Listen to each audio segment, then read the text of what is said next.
It's showtime. Hello, good evening, and welcome to the 23 Podcast Show with myself, your host, David Blair.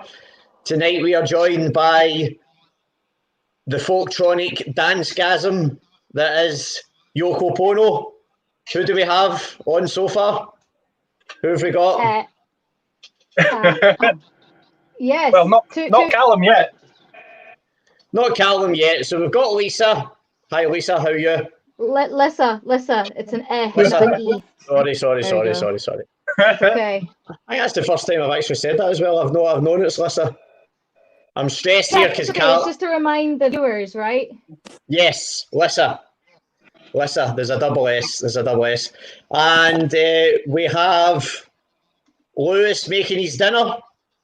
Hello. What are you making, Lewis? I am making some sort of pasta effort. Tomatoes and onions and something. Sweet. It's all sort of it's a work in progress. Nice one. Nice. Well, I hope you're not crying cutting those onions. Ali, are you with us? How's it going? I'm good, thanks. You? Yeah, surviving. I'm fucking roasting today. Sweating like an absolute. Yeah. Yay! Right, we've got a full deck. We've got the Yoko Pwno house. That's right. Nice t-shirt, Callum. Cheers. Is it the same as yours? No, it's not. It's not quite the same. We're clashing ever so slightly. I'll have to go. Bye. Did you not have a separate band meeting about what you were going to wear? Yeah, me and Lewis. I've been wearing this outfit for the past 63 days. Is it now?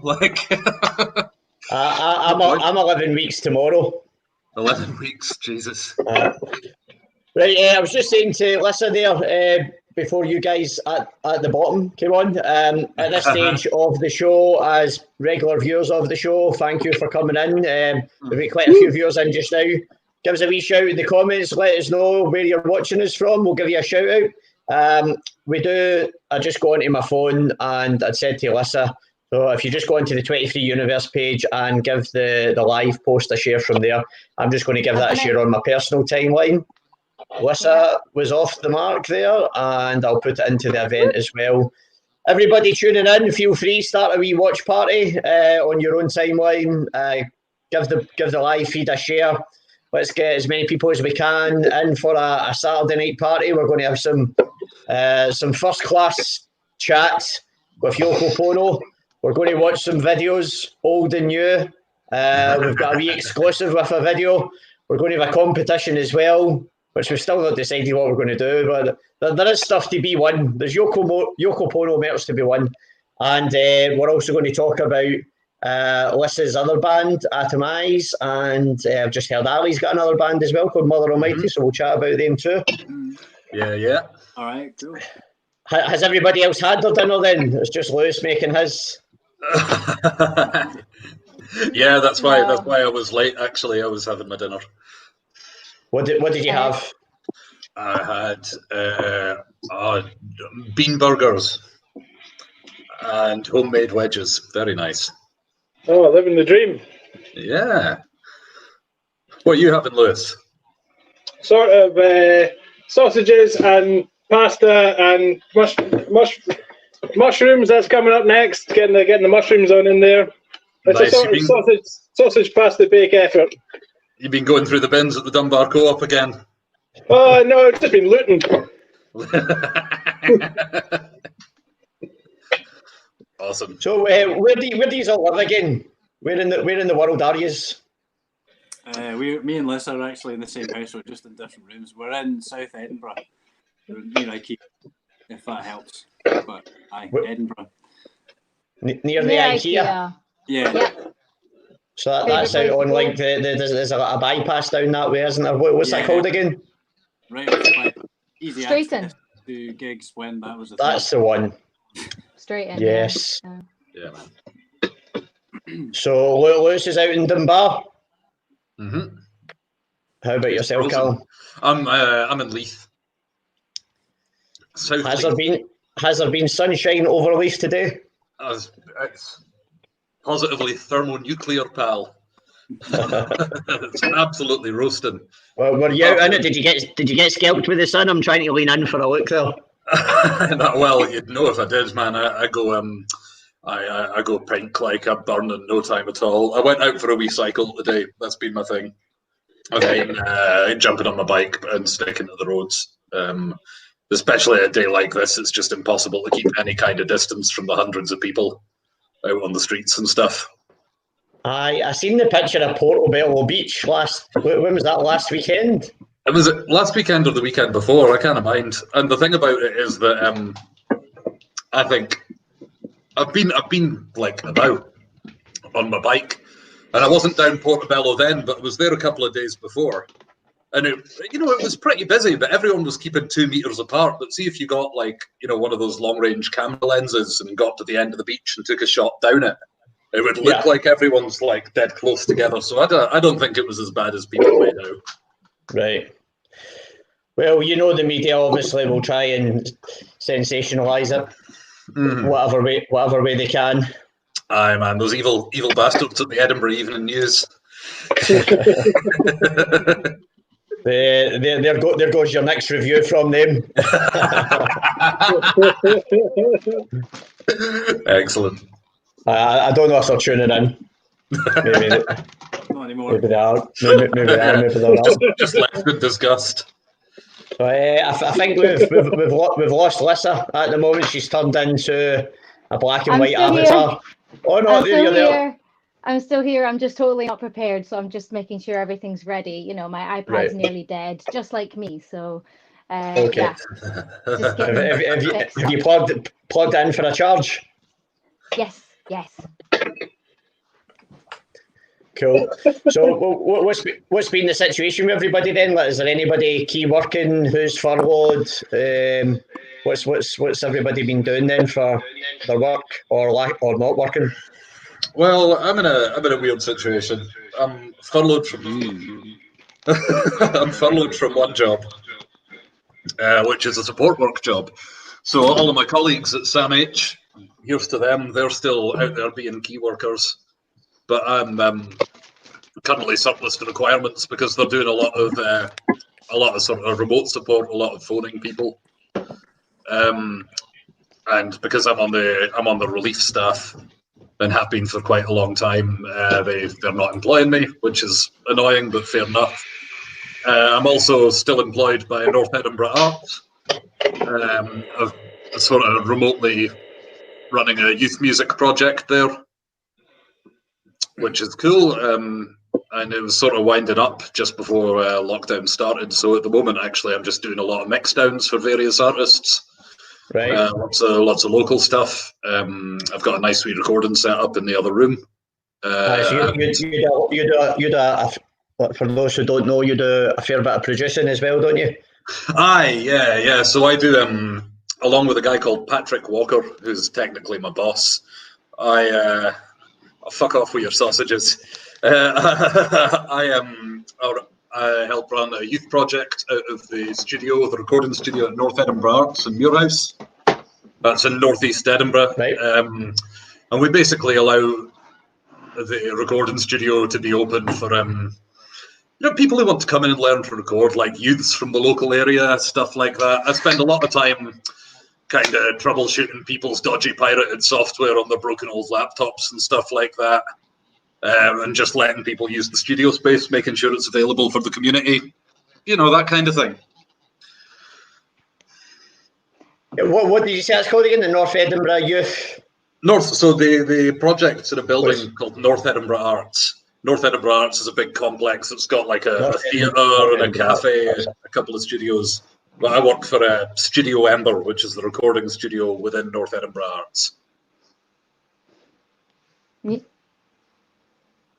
Okay. I'll give that a wee share in the comments.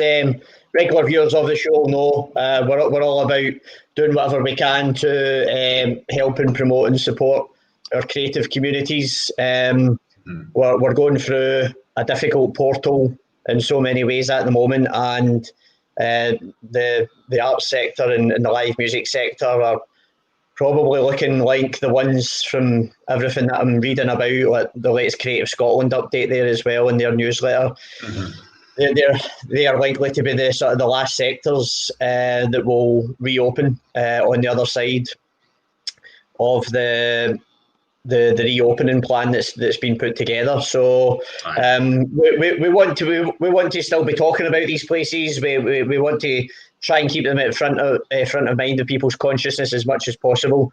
So I will throughout the course of the show tonight just be giving a share in the comments. So it'd be great if you could, just for the bands, etc., like the different bands that we're going to be talking about, please go on, give their pages a link, check them out as well in your own time, and let's try and build some strong foundations that we can at least try and come out the other side of this in as best a position as we possibly can. For sure. And if anybody listening is under the age of under this, I think it's 25 and younger, and they're or knows somebody who's that age and they're working on a bit of music, they want a bit of tech support, or they want some help with a mix down or something like that, just get in touch with a band or something like that, because I'm still funded to do stuff.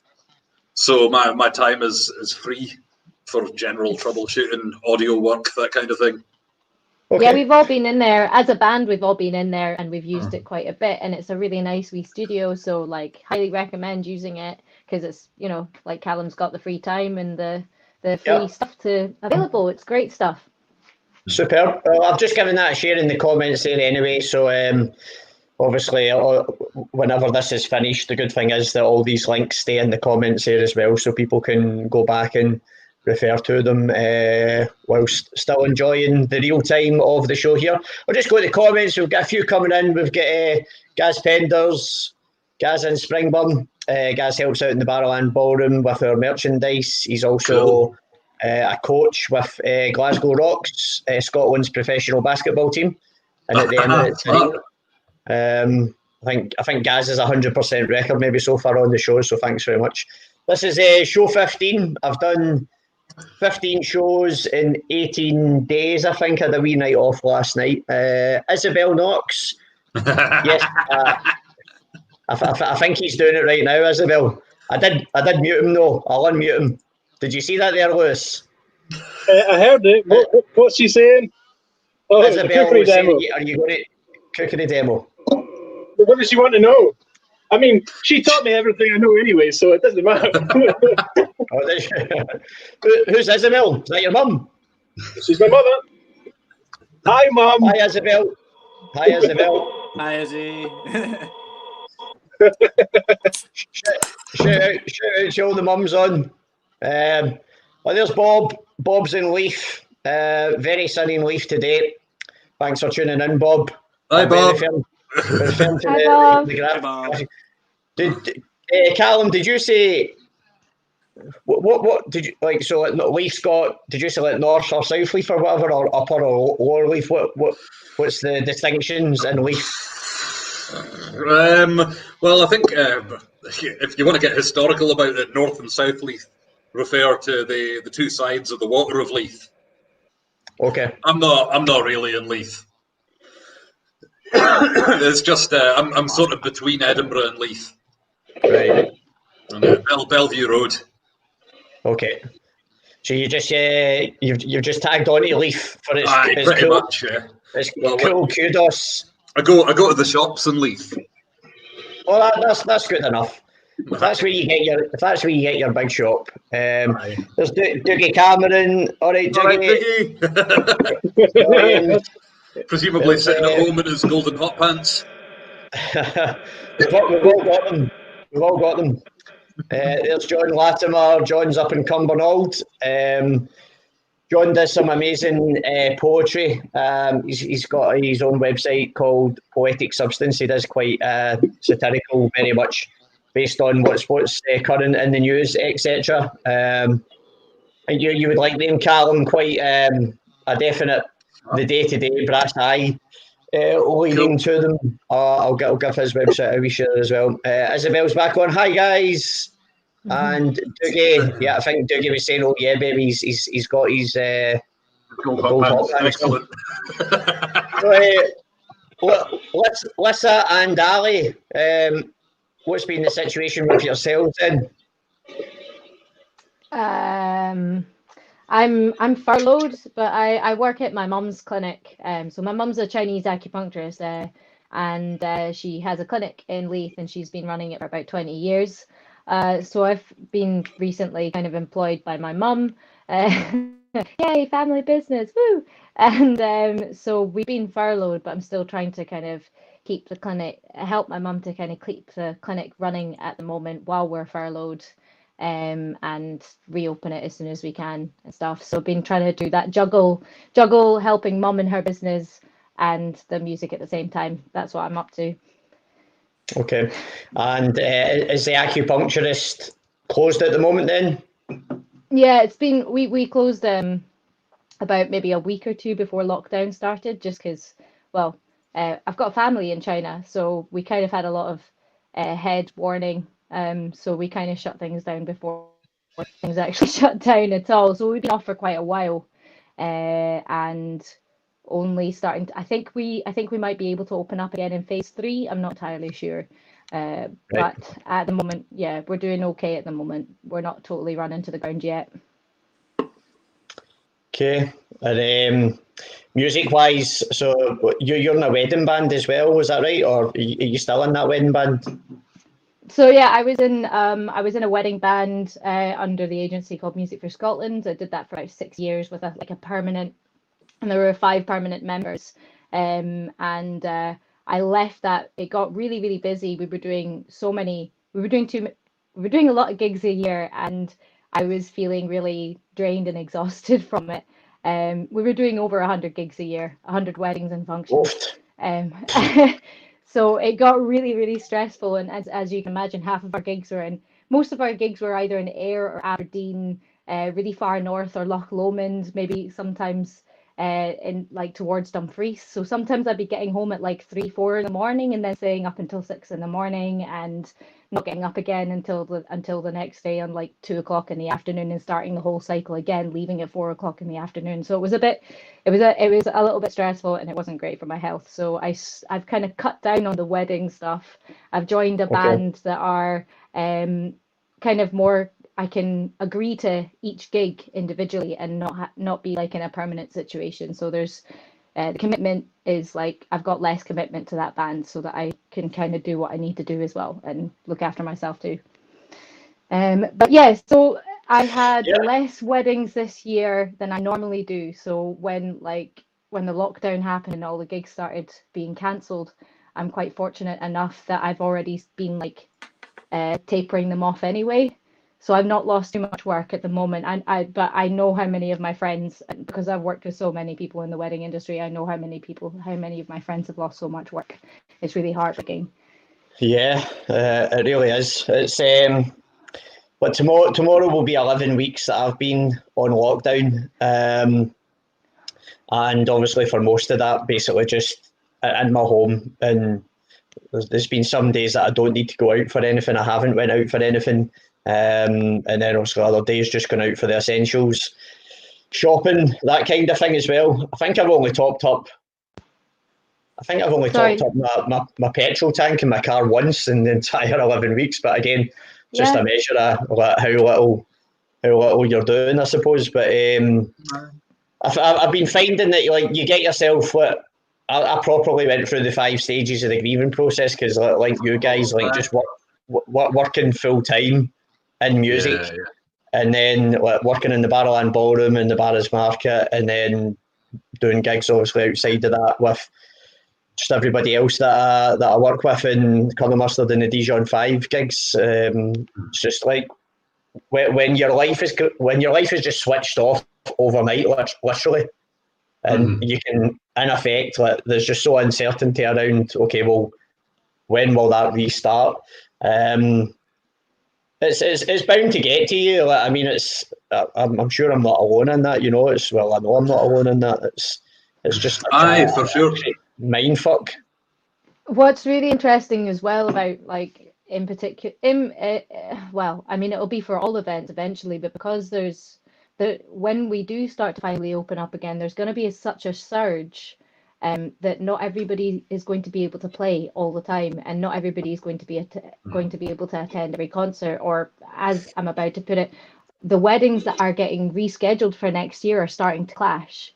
Right. So, because there's so much, so June's going to be overpacked next year. It'll be double the amount of weddings to do, and some of the dates I just can't do for the clients who booked me in the first place, which I feel really bad for.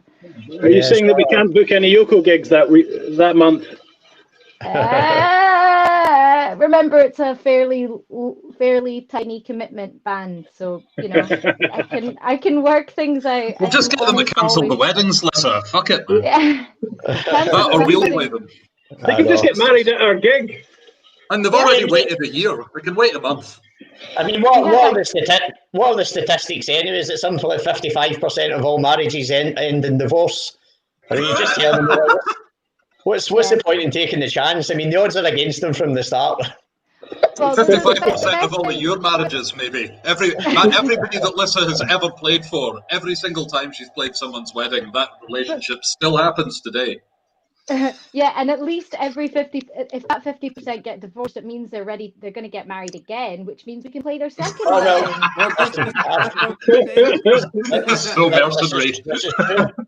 This is true. For the record, I don't have an assistant who's Googling these stats for me in real time. I just made that statistic up. I have no idea what the current chip in your ear, no wire, no chip in your ear. No, just the headphones, just the headphones. Just give a shout out to a few more of the comments that came in there. Bob and Leaf is just saying, well done in getting to 100. So let's start in your YouTube. We're broadcasting this using software called StreamYard, which is pretty good.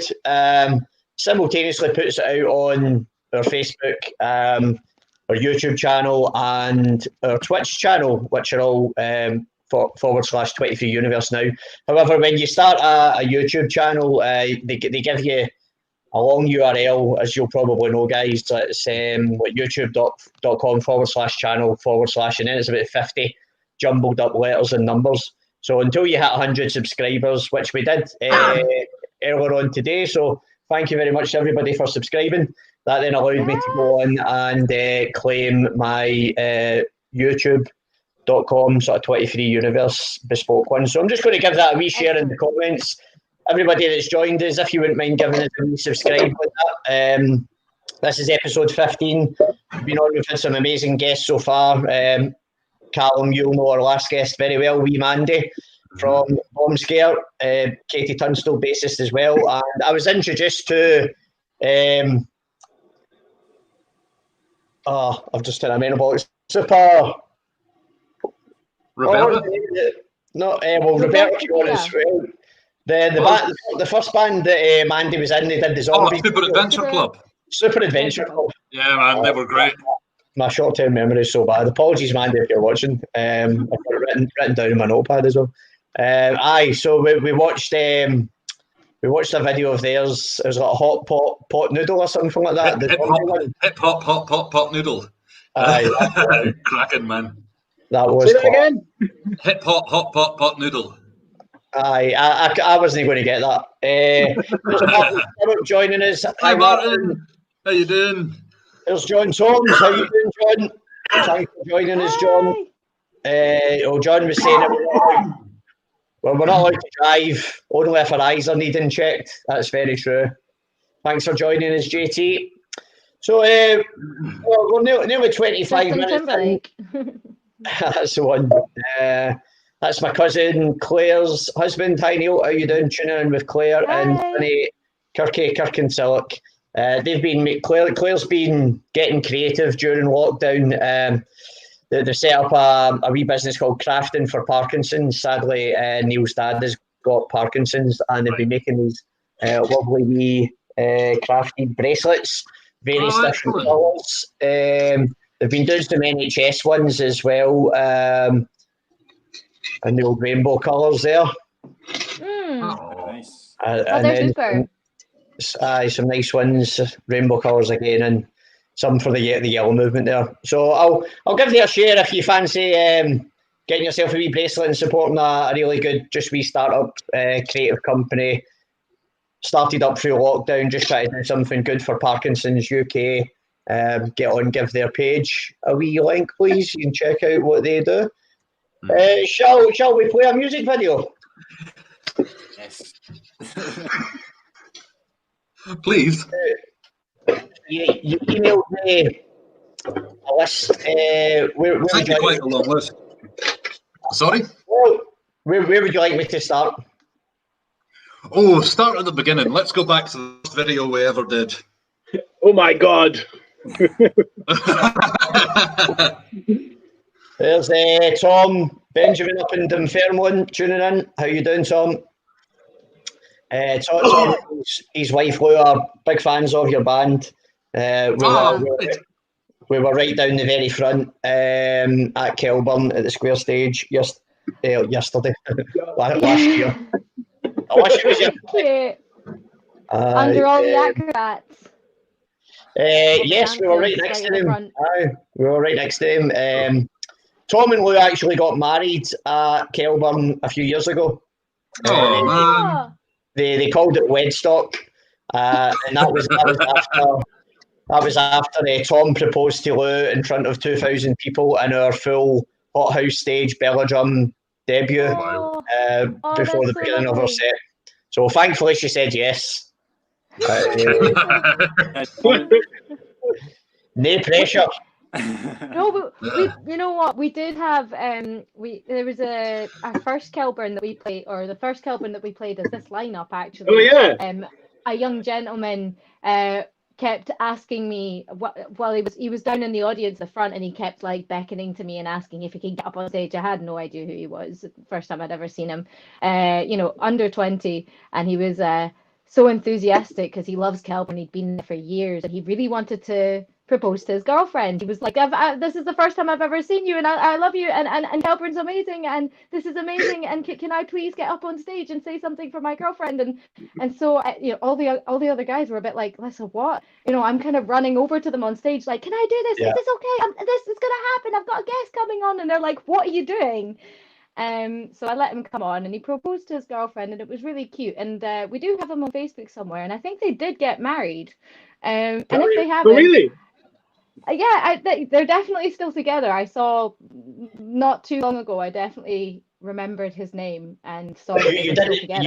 You weren't the wedding band? Well, I'm gonna go and find them again and offer it, just in case they haven't done it yet. Here's hoping. Well, for his second wedding. Their second wedding. Yeah. So taking it back to the beginning of the videography for Yoko Pwno, what's the first video on this listing, please, Callum? This is the video for Night Drive through Babberton, and we did this also at North Edinburgh back in 2014, I think. It was a long time ago. It might even have been 2013. For me. Yeah. Yeah, neither of those guys were there. But it's okay, it's very short. That's fine. I'm just going into your email. Night Drive through Babberton. It's 3.5 minutes long. So I'm just going to go across the bottom of the screen here at my end. I'll mute all of us, and we're about to watch the very first Yoko Pwno video for Night Drive brackets through Babberton, close brackets. Enjoy the music, and we'll see you on the other side.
And we're back. Yes. Woo! I actually got up there. I was having a wee jig around my living room. So I was. We got a wee bit. I only knew 4 notes on the fiddle back in 2013. Right. I've taught him a few in between notes since then. Yes, I still get the So there were 3 in that video, I noticed. Obviously, Alan and Melissa came in. So talk us through how and why Yoko Pwno started, Callum. Just as you put a mouthful of something in your mouth. Wrong time to ask that question. Lewis. Oh, Also eating. He's just got himself out of having to answer that by also eating something at the opportunity. I'm just testing if the pasta's cooked or not. Right, okay, we'll jump to the comments. I think we were getting a wee bit of, getting some lovely feedback coming in there. Bear with me just now. Music Mogul, you guys are amazing. David told me about you, and you've definitely opened my mind to new music. Keep up the great work, guys. Absolutely brilliant. Thank you. That's Alan Bogle. He's a top lad. Lewis Donegan. Hey man. It's from Invergowrie. He's a good guy. Oh, nice one. Thanks for joining us, Lewis. Martin, loved your song with the wee harbour grudges. Definitely a sea shanty sound, and I could play it to my mother. The Honey Farm collaboration. John, that's okay. That's the same for us as well. Aye, likewise. Shout out to the Honey Farm as well. Yeah, man. Shout out to the Honey Farm. That band. I'd love to get the Honey Farm on a show sometime. So hopefully I can make that happen. Sure. John Toms is loving this. John, in my graphic suite, just for you, mate. It comes up in conversation from time to time, but it's there. There you go. My favourite word. Yes. So, Callum, John saying, need a shout out for my daughter, aged 15. She's listening. Hi, Amy. Hello, Amy. Thanks. Hi. Thanks. Thanks for tuning in. Welcome to the 25th universe. So yeah, I was saying there, Cal, whilst you are foraging, snacking. Talk us through the idea behind what was the catalyst, the genesis of how and why Yoko Pwno came to be? Well, at first, sort of the musical idea for it came from a gig that I played in another band a very long time ago, and we opened up for a jazz guitarist called David McGregor, but we'd got another pal of ours, Craig Huggan, to come and get his band to play. It was at the Jam House in Edinburgh, and Lewis, who I didn't know, was singing and playing the fiddle in that band. They were called Lightning Jack and the Riverbugs. And he whacked out. He started playing the riff from Voodoo People by The Prodigy on his fiddle. Right. And I was like, "Fuck, man, that sounds really cool." that sounds awesome. Maybe there's and then thought nothing of it for a couple of years, and then bumped into him again. We were watching the Victorian Trout Conspiracy at Bannerman's. Oh, what a band! Shout out to the Victorian Trout Conspiracy. Love them. Is that how it is, Callum? I really have no memory of how I know you. I just assumed I always have. Oh, I think we were at the back of that. We were like the two drunk people at the back of that gig who were like sort of a bit too pissed to dance. And then he sort of, I had Lewis's phone number, and I'd sort of texted him the next day, being like, "Oh, mind that thing we were talking about? You know, where I make techno and you play the fiddle?" And he was like, "Who the fuck is this?" And then about 2 months and a million texts later, I finally inveigled him round to my flat, and the rest, as they say, is history. Cool. Interestingly, the other guy in that lineup of the band was a pal of mine from Dundee called Marco Baresi. Right. Marco, he's a top dude. Marco, like I haven't seen him much. He was the singer in the band Mass Consensus, we were called, who supported Lewis and Craig Huggan's band at the Jam House when I first saw Lewis play the fiddle. And I was he was coming round to my house in Edinburgh quite a lot, and I was he'd just got a new laptop and some software on it, so I was sort of showing him how to use it. And he ended up kind of being in the band. But I was funny, man. You know, he's quite like sort of Dundee famous in as much as people can be, because The View wrote a song about him. Their song, The Dawn, which is like, I think it was number 16 in the charts. It gives like a single off the first album was about him. He's the Don in the song title, and if you watch the music video for it, it's Marco cutting about housing schemes in Dundee, being nice and giving homeless people money and stuff. Obviously, his career had sort of hit rock bottom, and he was playing fucking techno with me and Lewis in dodgy clubs. He moved away to the Philippines a few years ago, and got he kind of disappeared. Like no one had seen or heard from him from ages, and then he turned up in Dundee. And no one knew he was there, but my pal found out that he'd moved back because he'd become a traffic warden. And he walked out of he parked his car outside a shop in Dundee. He came out to find some guy giving him a ticket. Walked up to him like, "What the fuck are you doing?" And we turned around and went, "Oh, hey man, how are you?" I've still not seen him since. But there you go. He's in Dundee giving people parking tickets right now. No longer in the band. He's turned to the dark. He's turned to the dark side. So that means I know I think the story is that you. He's got a wife in the Philippines, and he needs to be earning a certain amount of money for her to be able to move here. Right. Okay. Still, that's what they all say. You know. Parking warden is the way to go. Seeing as Bitcoin never worked out. Aye. Is that another Ponzi scheme? Do you want to see my tea then? Right, let's see what you've made, Lewis. Let's see what you've made. All right, well, on the table the big reveal. We have sausages in a tomato sauce with spinach on a bed of tagliatelle with some Parmesan cheese on it. The sauce has got tomatoes, onions, mushrooms, garlic, chili, something else. Pepper, that was the one. Aye. It's pretty banging. Looks good. Will you sit down? You get yourself fed, son. All right, I will do. We don't want you going hungry. I'll log back out when I'm finished my tea. Okay, no bother. I'll let you go for. I'll let you go for now then. Enjoy. Oh, sorry, mate. He's gone. Isabel was saying the collaboration with the Wee Harbour Grudges is your best work yet. Lewis got a ticket.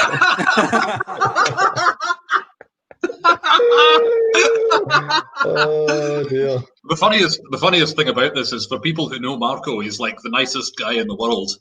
Like, you know, he's sort of, he genuinely, like, he wouldn't hurt a fly, or if he did hurt a fly, he'd have a wee greet afterwards. So the idea of him being a parking warden's just, it doesn't compute. I don't get it. Aye, it's strange, the decisions people make in their life sometimes, isn't it? There you go. John Tom was saying, coincidentally, that's his story too. So, the name obviously is it's not a million miles away from someone else quite famous. So talk us through the name choice. Well, it just kind of it so happened that Lewis and Marco and I had put this band together, and before we were really ready, we got offered a gig by a guy called James Campbell. He's a singer-songwriter based in Muirhouse in Edinburgh. And he was he was volunteering at the same studio that I work at. He was like, God, you guys want to come and play a gig with your as yet unnamed band? Right. And we were like, yeah, totally, we'll do that. And he was like, right, well, I need a name for the poster. And we were like, I call it Yoko Pwno, that's dead funny. We've failed to come up with anything better since. And unfortunately now we've kind of got to take the band seriously. You know, we've got like an album out and stuff, and it's like, I'm stuck with the staff name. But people don't seem to mind it. No, I love it. I love it. Also, I have a feature on the 23 podcast show because there's a lot of Beatles links to. Well, firstly, the reason why it's called the 23 podcast show, I'll let you have a wee look. So, for those of you who know me, will know that I like the colour yellow. You can probably see half of the album in the background. So, on the Beatles album cover for the Yellow Submarine. Oh, it's 23 on the Blue Mini. Yeah. So that's why it's called the 23 Universe. Right, okay. In homage to the Beatles. And I've got a tattoo of John Lennon's self-portrait caricature. Yeah. With Imagine on it. I've got a couple of Beatles lyrics. All you need is love. That side and down here in my ribcage. And in the end, the love you take is equal to the love you make, which were the Beatles' last ever recorded lyrics as a living four-piece as they finished off the recording on Abbey Road. Just after Ringo's only drum solo. Yeah, and what a drum solo. What a drum solo it was. So what I decided to do is on the show, I think somebody gifted me this book, but it's quite a famous book. All right, okay. Are you aware of that book? No, not at all. Okay, so it came out, it was released in 1964, before she had met John, in the Attica Art Gallery, Indica Art Gallery in London. And obviously, like, before John had went along to her exhibition, she was probably the most famous concept artist in the world at that time.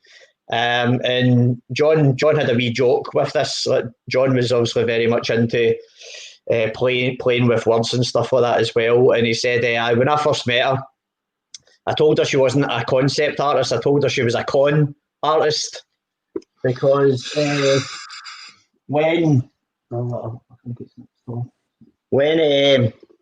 John went to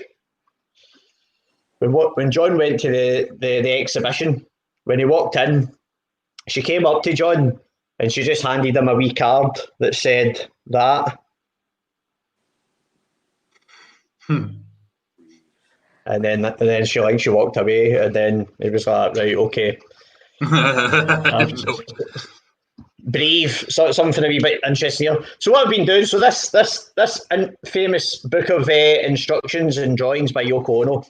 I read out one per show. So I'm just going to read out, and they're usually all like quite short. It's just something to stimulate you and get you thinking. So this one's called Laugh Piece. Keep laughing for a week. That's it. More same time next time.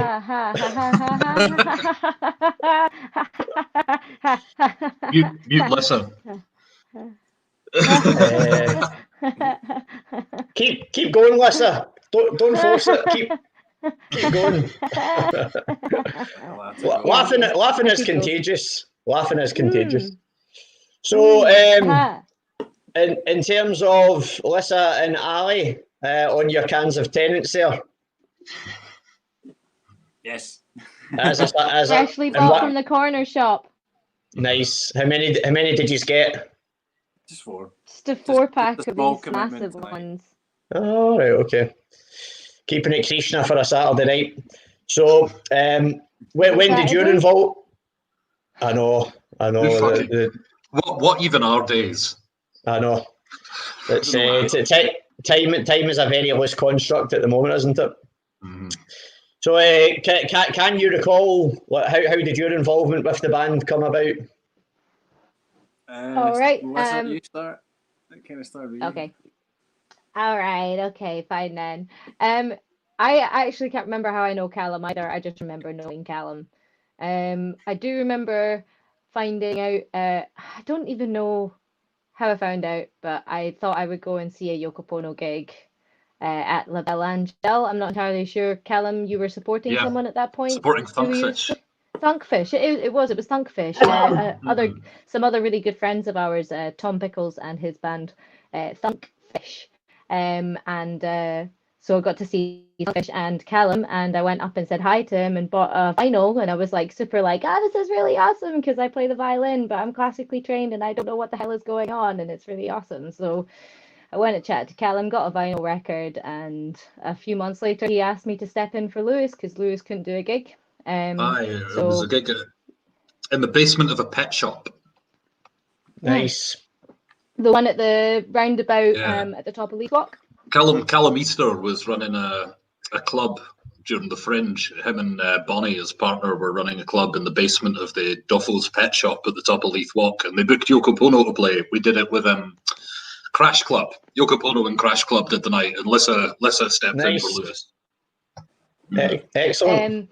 So being classically trained I went away and I jotted out all of Lewis's fiddle lines, but of course Lewis doesn't always play the same thing twice, and me being a perfectionist, logical academic, must stick to the notes on the page, didn't know how to handle this. Anyway, managed to get through the gig. It was really, really fun.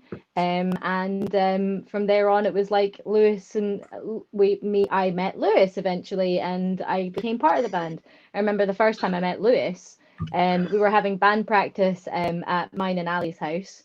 Thanks, John. And, wait. Sorry. Bye, John. Bye, John. And thanks Amy, for tuning in, John. See you in another one. Maybe Amy's staying on. Sorry, on you go, Lissa. So we were having a band practice at the house with Lewis for the first time as well, and we live up quite a steep climb, and he decided to cycle here, and we told him not to, but he did cycle here. And when he got here, he was red and sweaty, and he had to take a shower, and then came down in a towel just wrapped around his waist and was like, hey, and sat down on the sofa and just put his feet up on the desk, just in a towel. This is Lewis. Hi, nice to meet you. So that was how I got involved in the band. And then we had a gig down in Newcastle, and Callum was like, why don't you bring Ali along? So Ali. We did It was at that point Lisa went, percussion or something, and we had a gig somewhere. That was my first gig, and Alphabet Newcastle. Theatre. that was it, and we took a whole percussion. I took loads of percussion down, and just sort of totally unprepared, we just went for it.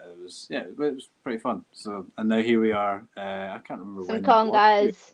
Yeah, it was weird because basically at this point, Lewis, although he'd been around to rehearse and teach List of the Lines, he'd gone away to America to tour with Andy Mill's band.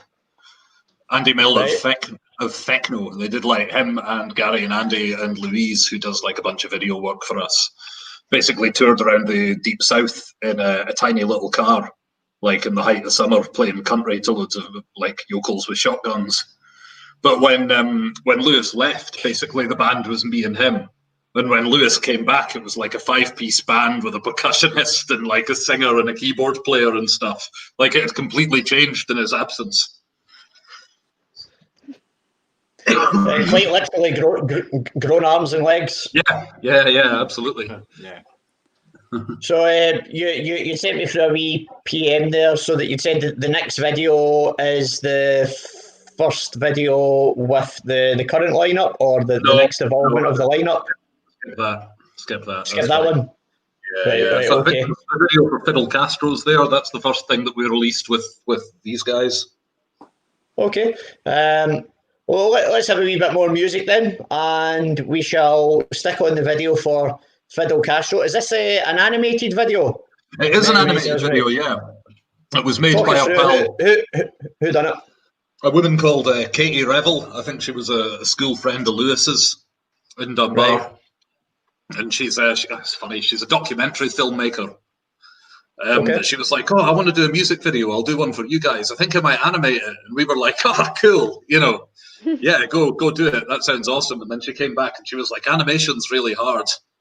We were like, yeah, can you keep doing it, please? And she she persevered in the end, and we got a really good video out of it. We're dead proud of it. Nice. Okay, so that's Fidel Castro. Let me just go into the email there. So that last one, that was Night Drive through Barberton, wasn't it? Mm-hmm. I'll just before we jump into Fidel Castro, I'll give that Night Drive through Barberton YouTube like a share in the comments. If you've not already subscribed to Yoko Pwno's YouTube channel, why not? Now's your chance. You can do it whenever. Bob was saying Yoko's instruction was mind blown. Don't forget, we all need to keep laughing for a week. Just keep laughing for a week. Starting now. That's what Lewis is doing. The Tory cabinet are getting quite good at that. They seem to think the whole fucking shit show at the moment is a laughing matter, don't they? Yeah, they can collectively go fuck one another. Yeah, we'll come back because there is a section of the show which is sponsored by Peter Griffin, which is called. So we can get on to what really grinds our gears on the other side of Fidel Castro. Right, so let me just get into the email there. Fidel Castro, there we go. Right, okay, so this is, how long is this one? It's another short 3 minutes, 3 minutes, 19 seconds. Mm-hmm. That's Classic scientifically song. agreed by a committee. Yeah. Oh, we recorded this. Oh, there's Lewis. Lewis is Well, finished. the last time I tried to use the chat feature, I exited the entire program. Oh, okay. Well, welcome back. How was your dinner? Oh, it was great. Yeah, tough job. Are you're washing it down there with something in a metal tankard that looks like? Well, the metal tankard, and indeed to lamenting the lack of knocking Gorak this weekend, I thought I'd go on a Williams Brothers binge. Oh no. I've got my Eden cup. Got my Eden cup from last year. Which year? Oh, aye. Last year. 2019. Excellent. Yeah. Well, we'll talk about Eden because I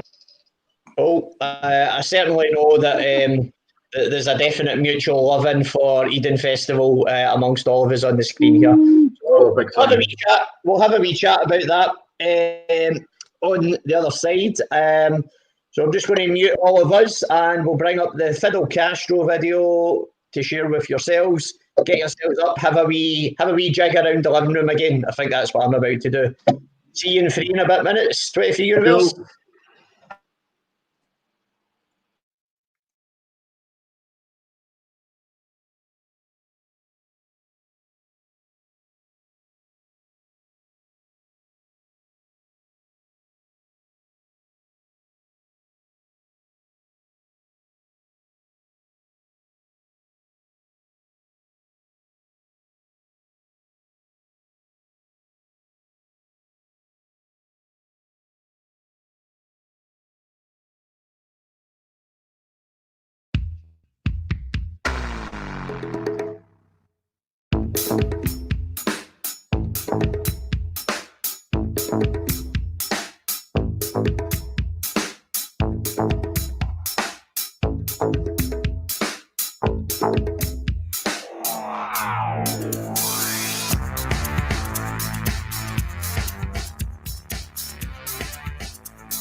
Again. Again. Yeah.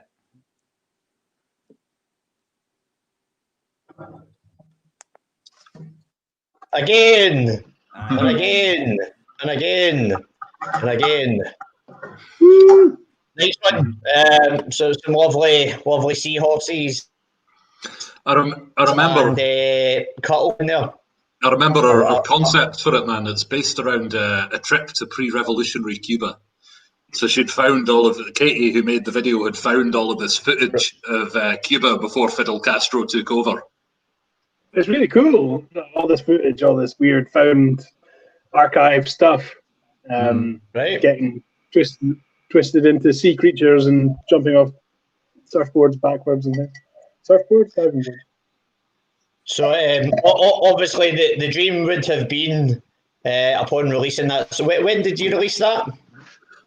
2017.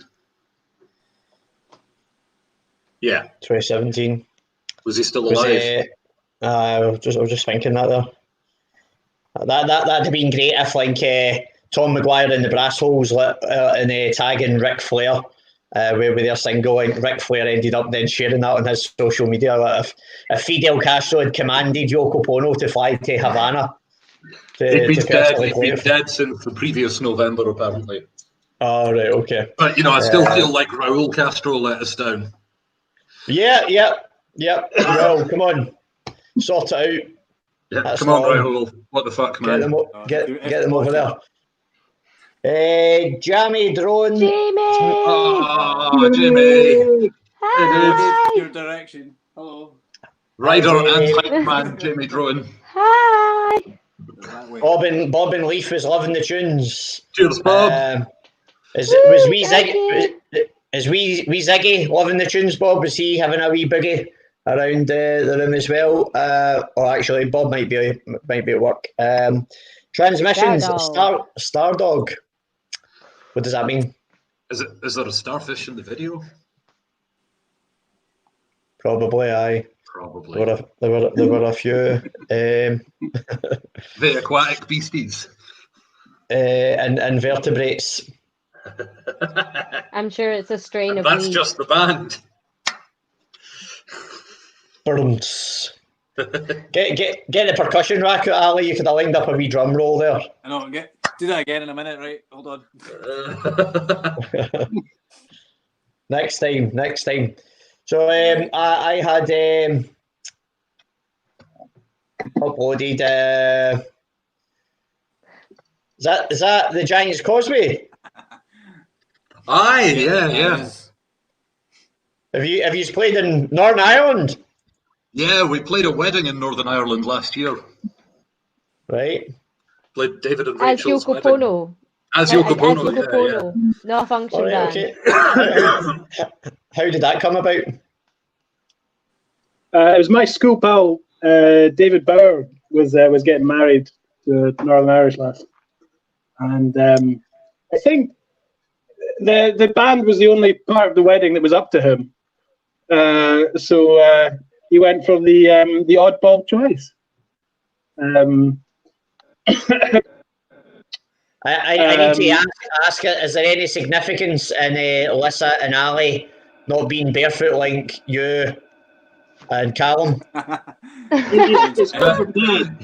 Yeah, we're both dead. Well, they say that. It's because Callum and Lewis are dirty hippies, that's why. We've just been at the scene. I've just uncovered a secret up until now that half of the band have actually died and been replaced by imposters. Imposters who were better than us.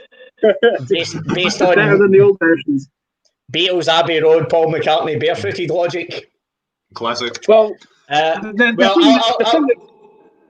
the thing that gets me about the Paul McCartney is dead sort of concept is that if Paul McCartney did die and was replaced, the guy who replaced him. Oh, they shut you down. Paul McCartney's robot shut you down. Paul McCartney. You just got a copyright from Yoko Ono. Yeah. And it would have been the perfect. You know what? It would explain a lot, though, right? Because Abbey Road was the last Beatles album to be written, right? Yeah. So after that, they were like, "Oh, we've got the next best thing. He looks exactly like him, but he can only write Wings songs."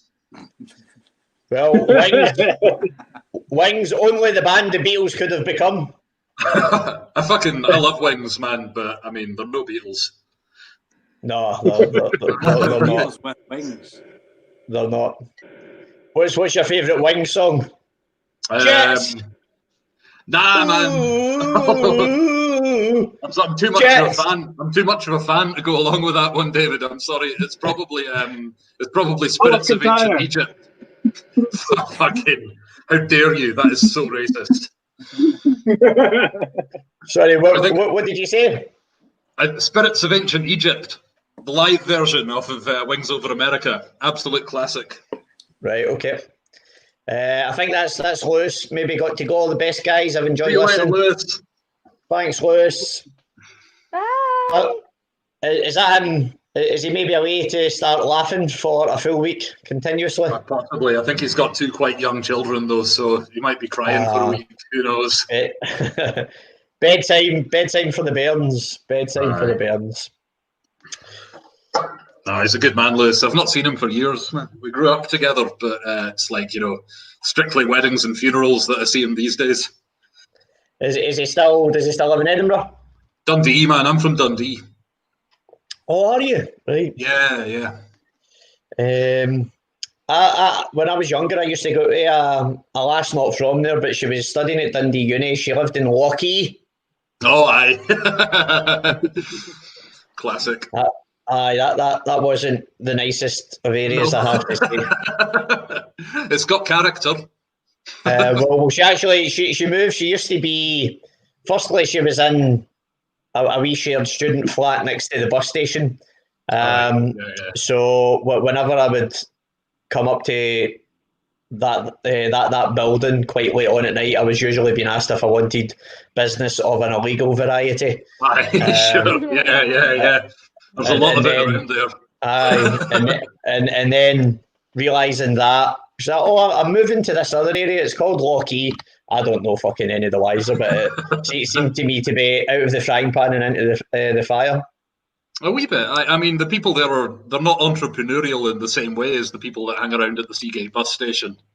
Right. So that barefooted picture there that we had,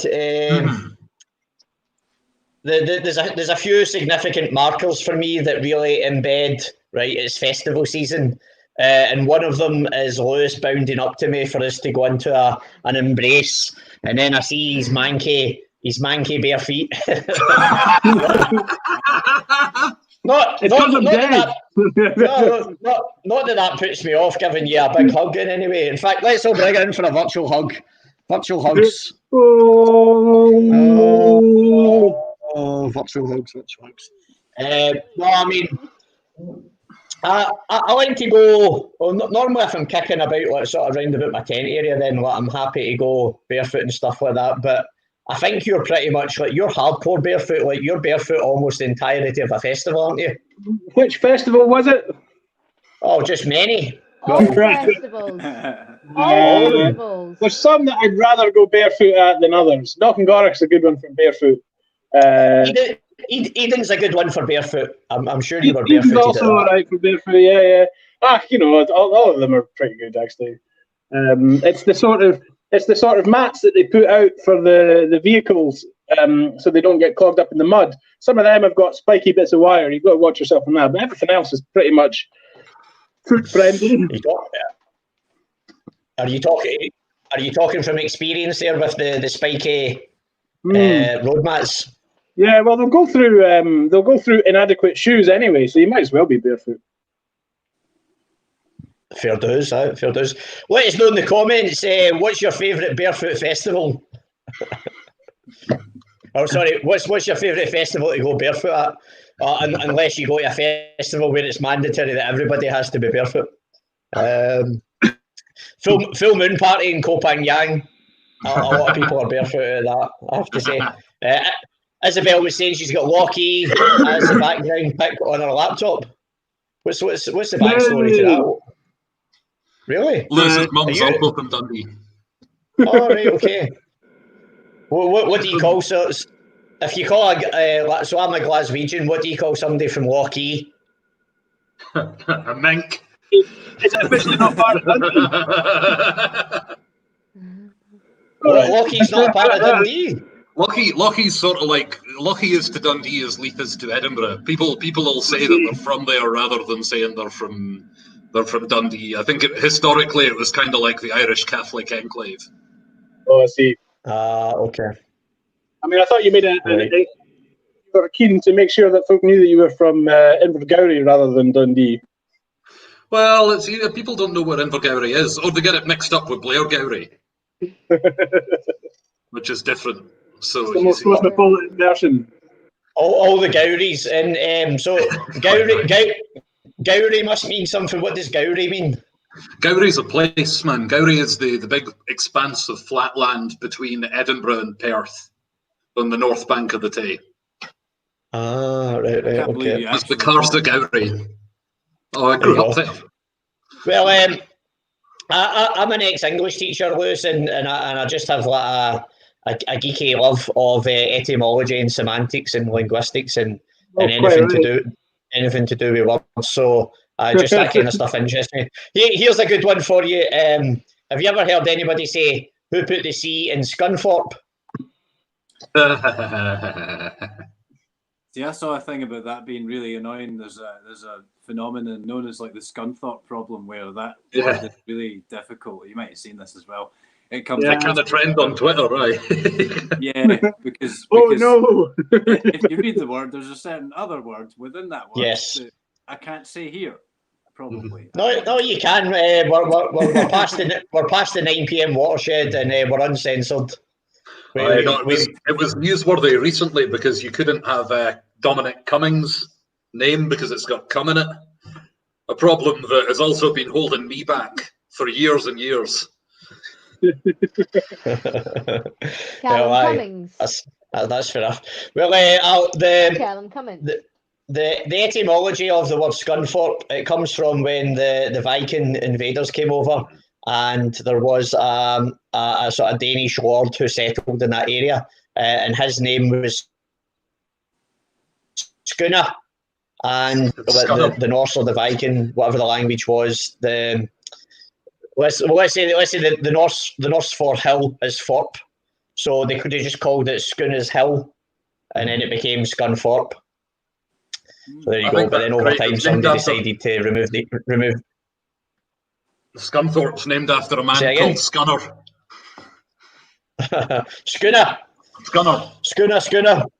Scunner. There used to be a programme called Scunner on television, wasn't there? I think. Cool, man. A rubbish STV programme, I think.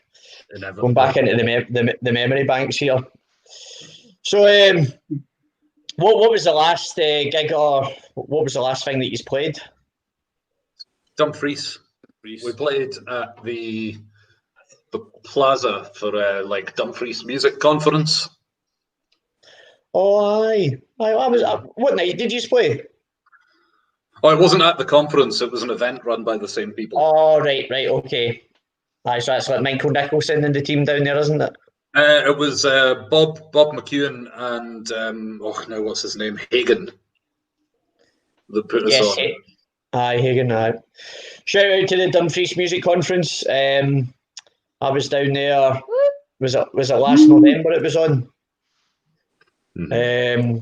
I gave a wee talk on festivals, and talking of festivals, were you booked to play Knock? Because that's sort of like the first one now in festival season. It's just passed. Who would have been going to it?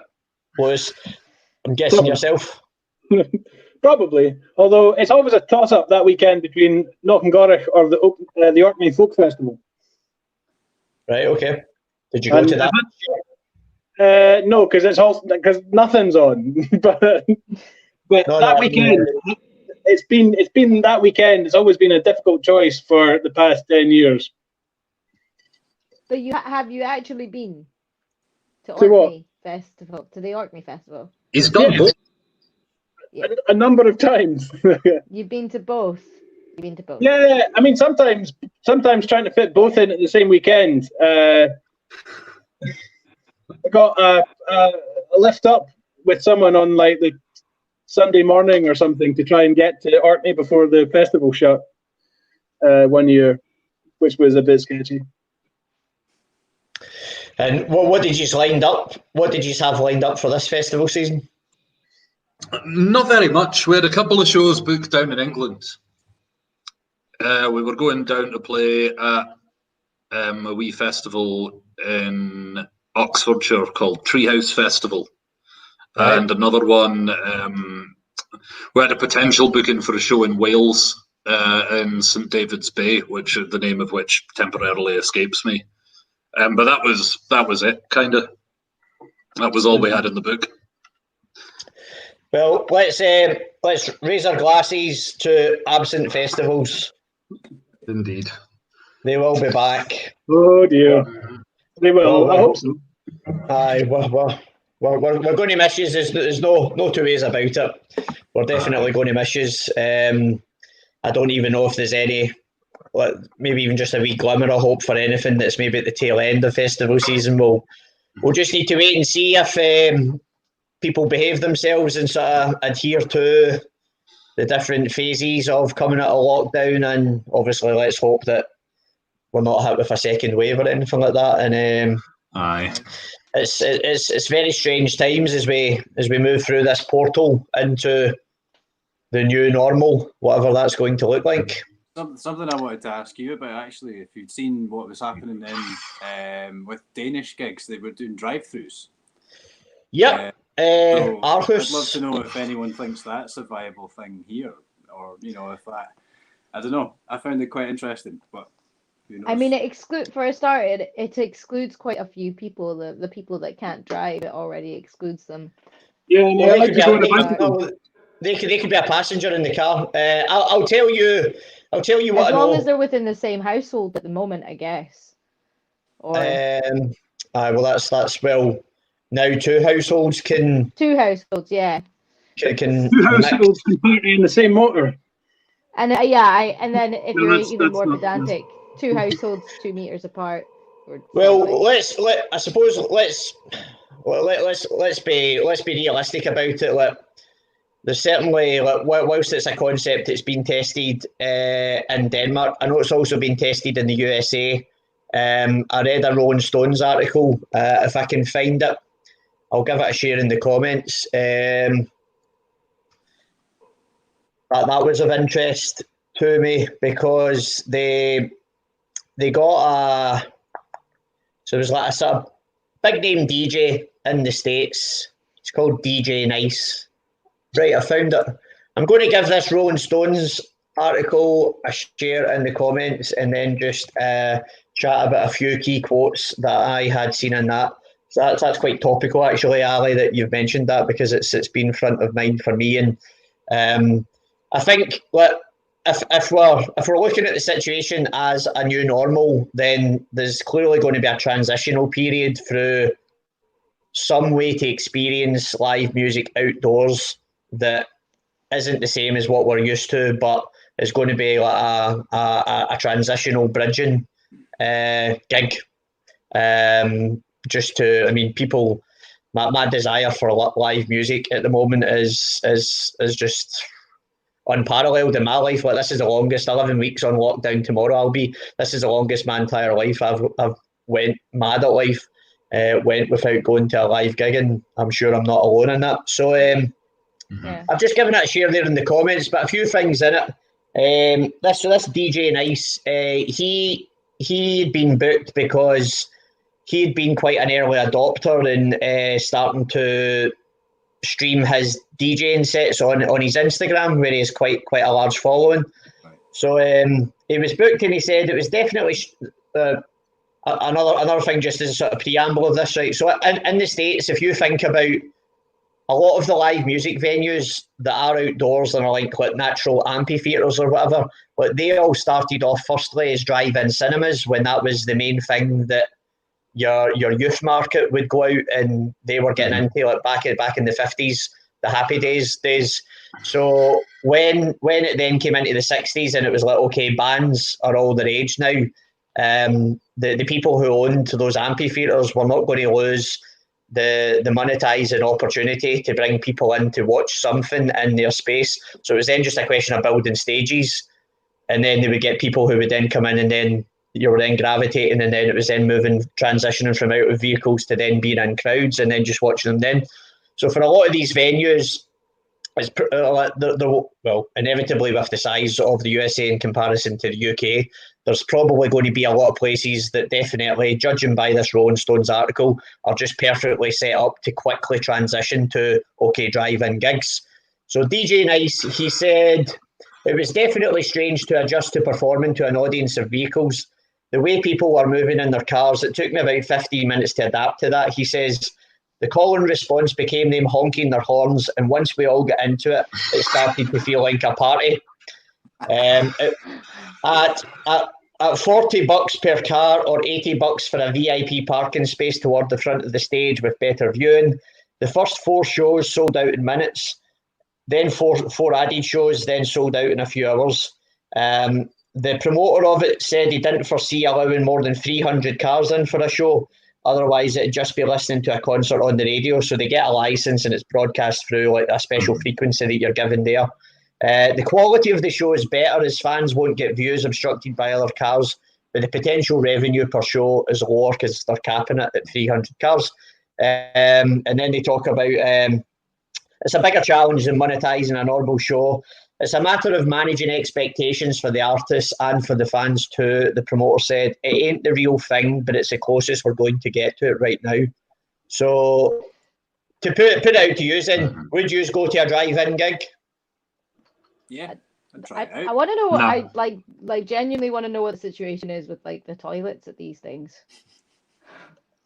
Like, do you bring your own toilet, or does everybody just stay really, really hygienic? I reckon you get out and pee on people's cars, and they're too scared. You get out and pee on other people's cars, and you pee on their cars, and they can't do anything because of social distancing, right? So they can't get out, and stop you. Or maybe like at a festival, then basically your car is your own self-contained toilet as well, so the woman can take a sheepie and the guys can just pee into a bottle. Oh, brutal. Surely and tenant's being glass. sick as well, you've got to have a sick bucket too as well, just when you're coming up or feeling shit. And there's always going to be a designated sober driver as well. Like, that's going to put some people off. I guess the sober people are not going to put them off. This thing doesn't really appeal to me. Let us know in the comments, would you go to a drive-in gig? Like, cards on the table, like, nothing could happen unless it's legal, safe and workable. So in terms of, like, it's not happening tomorrow, it's not going to happen next week, it's not going to happen probably next month or maybe even the next month after that. Well, but as we move through... You say that, but I think Hopetown House out by South Queensferry are looking at putting something like that on soon. Right. Driving in with vehicles? I believe so, aye. Because I also seen somebody shared a tweet with me, and it was in Germany, and it was basically like a rave underneath an underpass. And I sent you that. So you did. So like, people had, like, they had their own box with like, safety safety tape, hazard tape. Yeah. Aye. So instead of it being like a big fish, little fish cardboard box, it was like big fish, little fish, I'm in my box. just giving that back. Big Boris, little Boris, get the fuck out of my box. Aye. Neil was saying there it would be a bit difficult to cross the road if the gig's full of cars. That's a fair point, Neil. Hello from Barry and Harold the Penguin. Hi Barry. Barry came on Mandy's show. Thanks for coming back. I think Barry was in Ireland, but at first, I just obviously Mandy was just saying it like just to kind of like maybe like wind me up or just like saying it for a wee joke anyway. But I genuinely thought it was like one of our relatives for like a good like half an hour of the show. And just I don't know who it is. But thanks for coming back, Barry. This is Yoko Pwno. I had the pleasure of introducing Yoko Pwno. So was the first year you played Eden the year that you headlined Drabby's Tavern? Yes. We didn't headline it. There was someone else on after us. Right. Aye. So like, it was like a midnight-ish set. Certainly in terms of the word being spread, there was a particular method that I used to spread the word last year, which we'll talk about. But I mean, genuinely, I don't think I've ever seen rabies. Maybe we John Cooper Clark last year, but I've never seen rabies like one in what as rammed as it was for you guys. So was that 2 or 3 years ago? You played rabies. Yeah. 2 years. Yeah. 2 years ago. 2018 was it? Okay, so 2018. 2018, Yeah. and then you moved to the mountain stage last year. Mm-hmm. Oh, the love leading. Yeah. So Barry, Both if very you don't, special gigs. oh, they definitely were. So like, when I introduced you, if I remember rightly, I'd said, imagine Underworld where DJing a Kelly in a German techno dungeon. You did. I remember that. and that's what you're about to enjoy. And you absolutely killed it. It was both your sets at Eden have been amazing. So tell us about your Eden experiences, like how it came about, like who invited you. Talk us through it. Stephen Scott invited us to play in Rabies. Shout out to Stephen from Have Mercy Las Vegas. Good man. Yeah, he got us to play at Rabies that year, and then the next year, Ian Copeland from Sketch did our album. He put it out on his label. So when we went up to the mountain stage, I think he'd sort of made contact with a few people at Eden and been like, "Oh, you're putting us on, by the way, put these guys on as well." So we did it as a kind of Sky Records junket, if you will. Okay. So if I give your website a share, can people buy your album and your merch from there? No, you can buy the album from the Sky Records website. Right, okay. So we don't have an online shop because that costs money. Yeah, okay. So Sky Records. Well, we'd agreed that we were going to have a competition. Do we want to agree what we're going to do with that now? At SkyRecords.com. I'm absolutely up for that. We've got to send people, but what's the competition? Aye, maybe let's decide that in the private chat. We'll maybe put a question out that we could get people to go and investigate or something. All right, cool. Can I butt in for a second? Sorry, I've just got a message from Lewis's partner Helen saying that the reason he's got a nice clean shirt on now is because he's changed into his jammies. Because he spilt food all over his t-shirt while he was eating his tea. There you go. I've got a side angle photo here that Helen sent me over, and I can see his pajama trousers, and they're very nice. And Isabel was getting stuck in there. Who you calling a mink earlier on? Well, it's your son that's a mink now. I bet he's in his bare feet as well, and I bet you they're manky.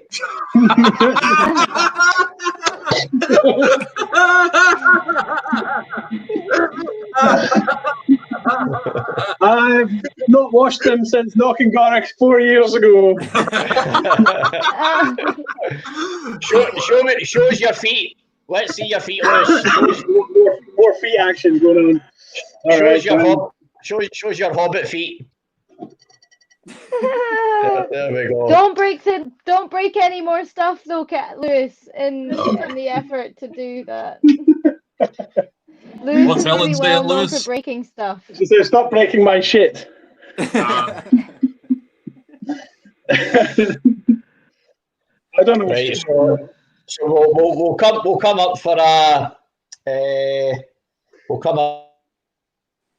with a competition. So what's the competition for anyway? What can the viewers joining us on the Sweaty Podcast show?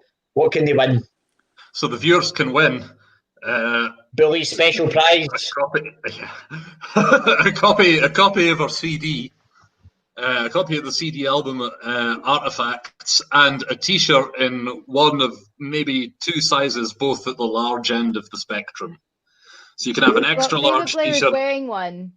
Yeah, oh yeah, so he is. Yeah, I've got mine on. I like how you get your full name, David Blair. Thank you. That's good. I've also given the Sky Records website link. I shared it in the comments as well.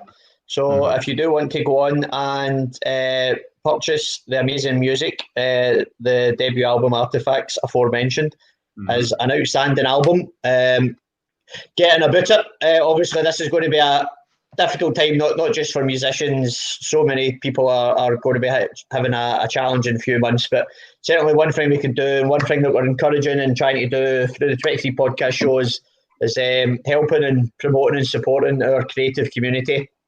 One way you can do that is by buying their music direct or their merch direct as well. So we all still want to come out of this and be able to play in venues for you and get back and enjoy the joyous live experience of being back on a stage and being part of a crowd watching live music as well. So if you can, get on, support the band, check out their music. So on that note, shall we play another video? Yeah, go on then. There's Barry saying, a friend in the States sent me a can of Pabst Blue Ribbon in the post and some Baby Ruth and free Musketeers chocolate. Happy out. Nice. All right. What video? Have you got the shipwreck one there? Shipwreck. I'm a shipwreck.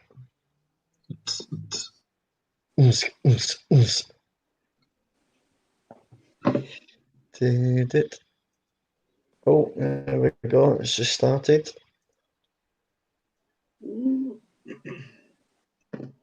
So that's on the Sky Records YouTube, isn't it? Shipwreck. And Shipwreck is just 3 minutes 21 seconds long. So do you want to just give us a wee intro to this video that we're about to watch? Featuring Dougie Cameron. Dougie Cameron. Dancing in the background. Yeah, who was commenting earlier. He's in the video. All right, nice, okay. Where did you film it? At North Edinburgh Arts. Where we film all our videos. In the same room that we filmed the video Night Drive, actually. Okay. Must be a decent sized room then, eh? Yeah. So, thank you everybody for tuning in the 23 Universe. This is episode 15 of the 23 podcast show. We're joined tonight by Ali, Callum, Lissa and Lewis from Yoko Pwno.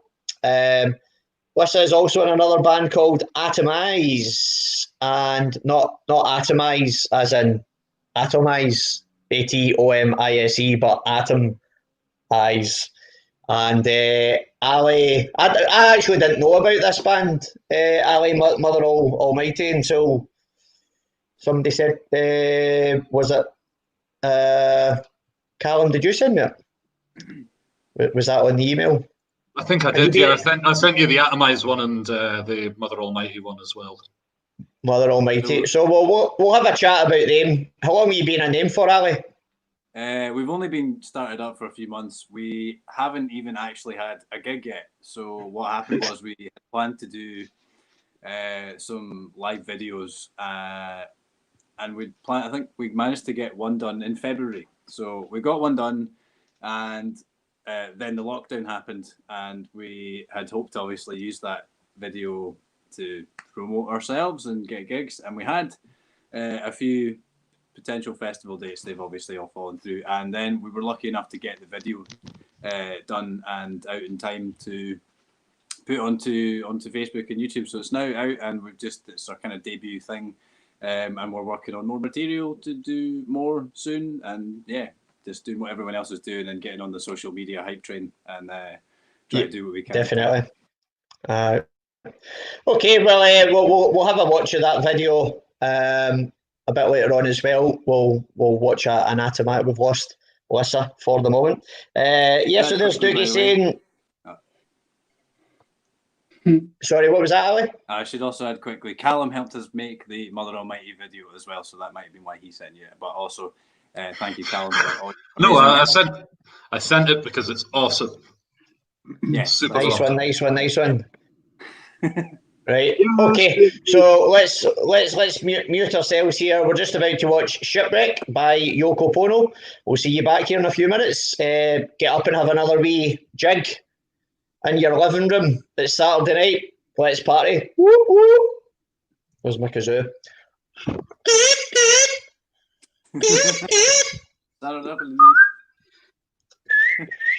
Right. Okay. Here we go.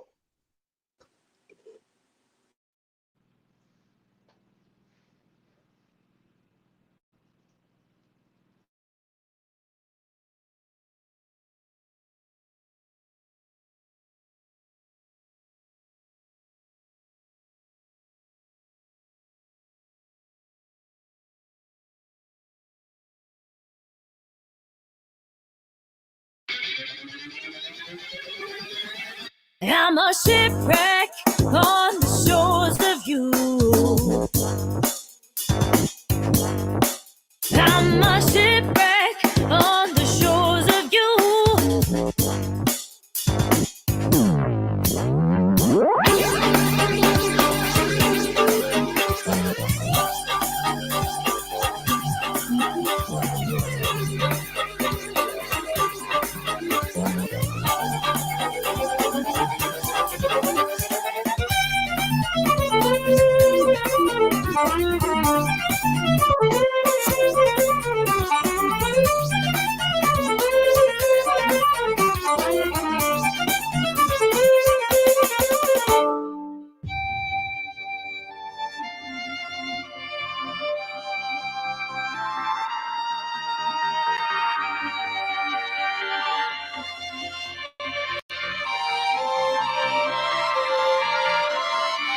Stranded on the silken shore,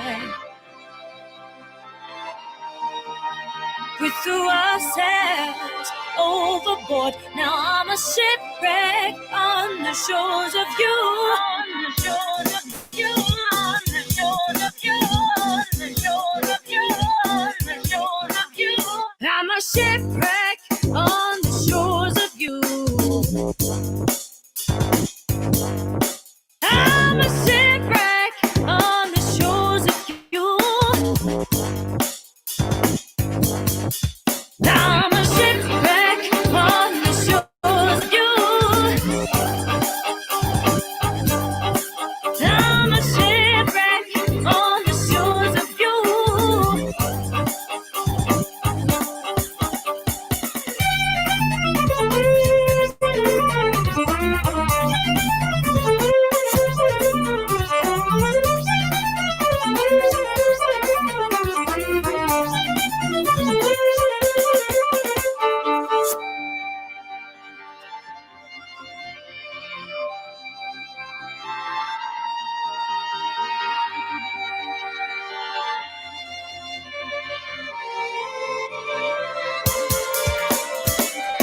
Stranded on the silken shore, the crazy things we do. We threw ourselves overboard. Now my heart breaks with the waves anew. Bed sheets tossed across the rocks, a choice we can't undo.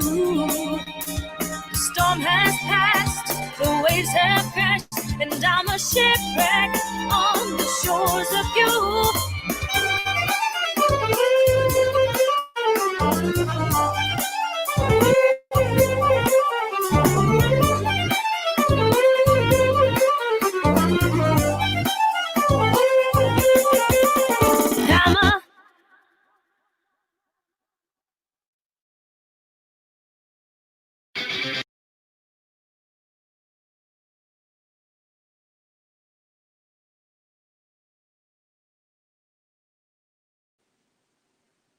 Woo woo. Aye. Woo woo.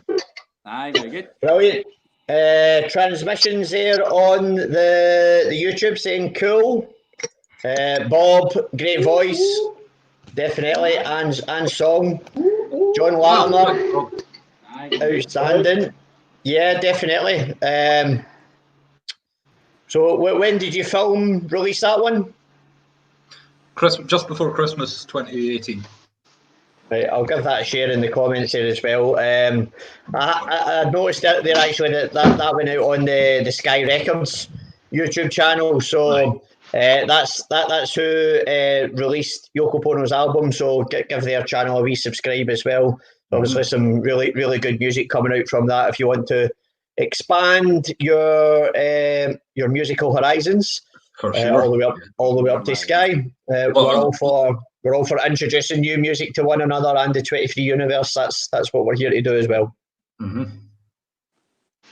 Yeah, there's Sky Records. There's Adam Sutherland on it, a fiddle player, excellent fiddle player.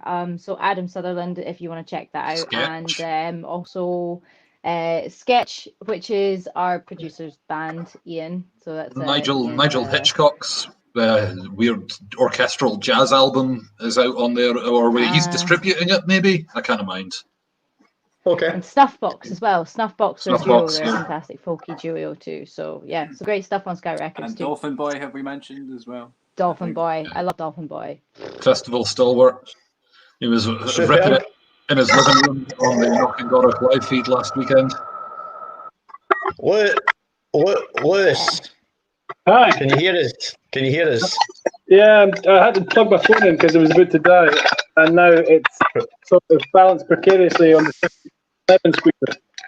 Well, we're getting quite a lot of feedback from you as well. Oh, I see. I think the robots are definitely trying to shut you down because you were trying to do the Paul McCartney reveal. Yeah, I know.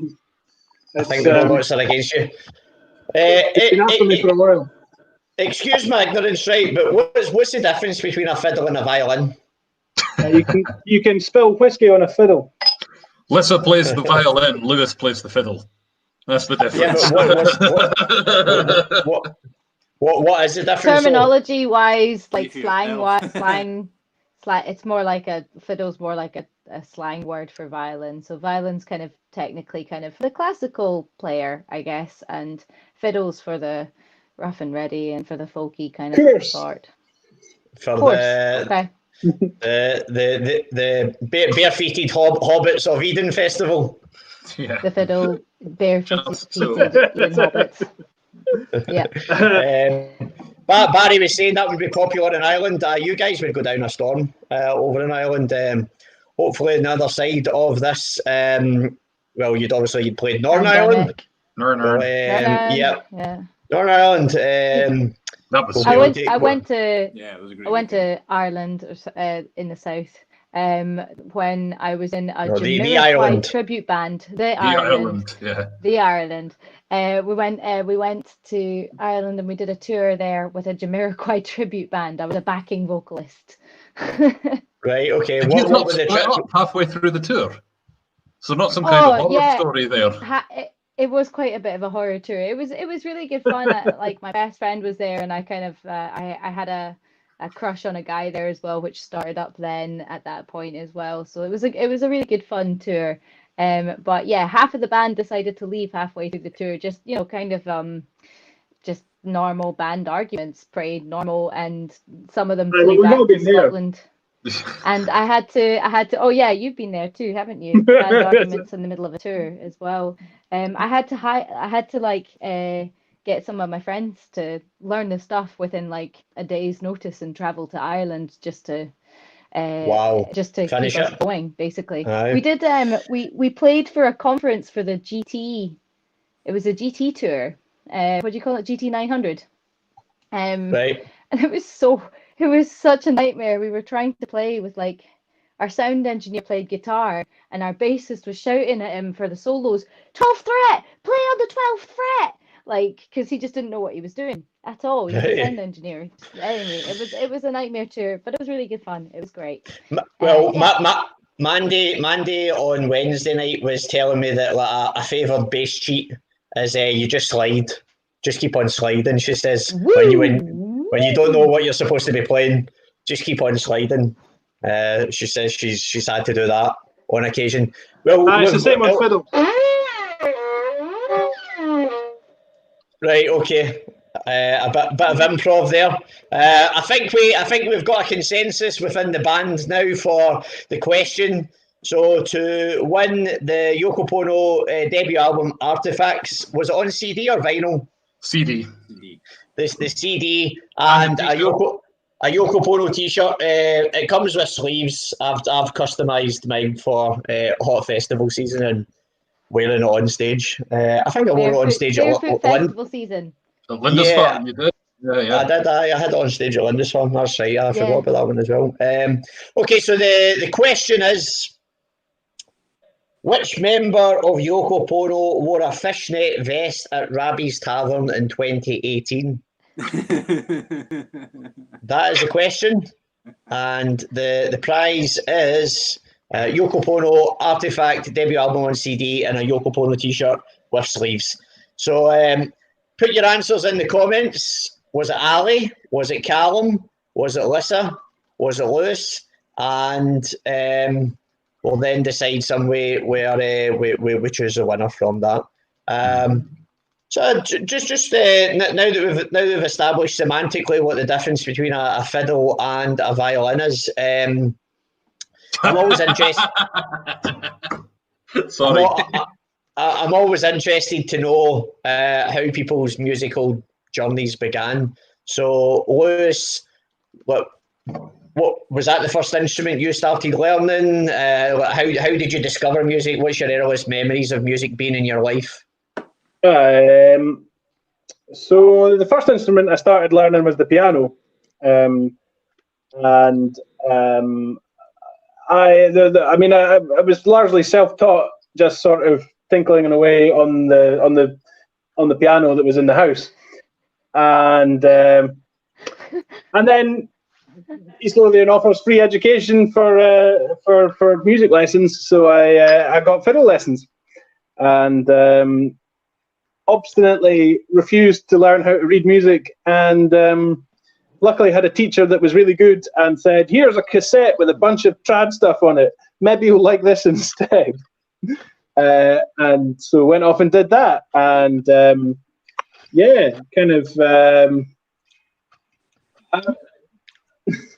despite turning up to school with a fiddle case with no fiddle in it and all that sort of carry on, that was just sheer forgetfulness on my part.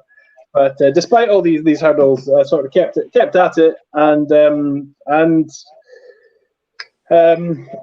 just continued to sort of hassle people who are better than me for tips as how to be good at the fiddle. And at any point, are you ever going to learn how to read the music? I probably should right enough. It would make life an awful lot easier in a lot of regards. Are you a key worker, or have you got a wee bit more time in your hands at the moment? I'm furloughed. I was working in a beer shop, and despite beer being an essential public service as dictated by the government, the shop is shut and is on furlough. So, been away out cycling about the countryside rather than doing anything massively useful. Now's your time to start learning how to read music. Oh God, you sound like my mother. If you could learn to read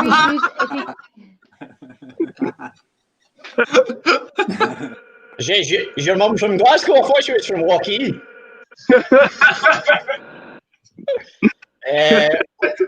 Lisa, when and how and why did you first pick up a violin?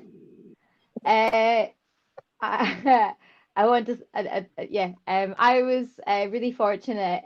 My parents applied when I was about 8 years old. My parents applied for me to go to a music school that was council funded. So I started off singing in a choir when I was like 6 years old or something. Hi, hello. Hi, oh, Mother Blair. Mother Blair had us. Jude's just joined us. Jude was at Eden Festival last year as well, and probably before that. Hi, Jude. Thanks for joining us. Hi. So I started singing in choirs when I was like 6 years old. My dad's obsessed with classical music. He was born in 1942. So he's upset. He kind of. He actually knew Beethoven. In his dreams. I still continually. he's so obsessed with it. You know, he was in his 20s or 30s when the Beatles came around, and yet he never got into that sort of thing. He was Really? just Okay. into his classic cars, classic vintage motor cars, and classical music. So they put me into music school when I was about 8 years old, and I'd already been learning to. I played piano since I was like 3 or something stupid as well. So when I went into the music school, I already knew how to play piano and sing, and then I started violin, and it's a really good music school in Edinburgh. It's like a council funded one, and you get like 2 hours of instrument lessons a week, and then supervised practice for the rest of the week, which could be up to like 4 hours or something.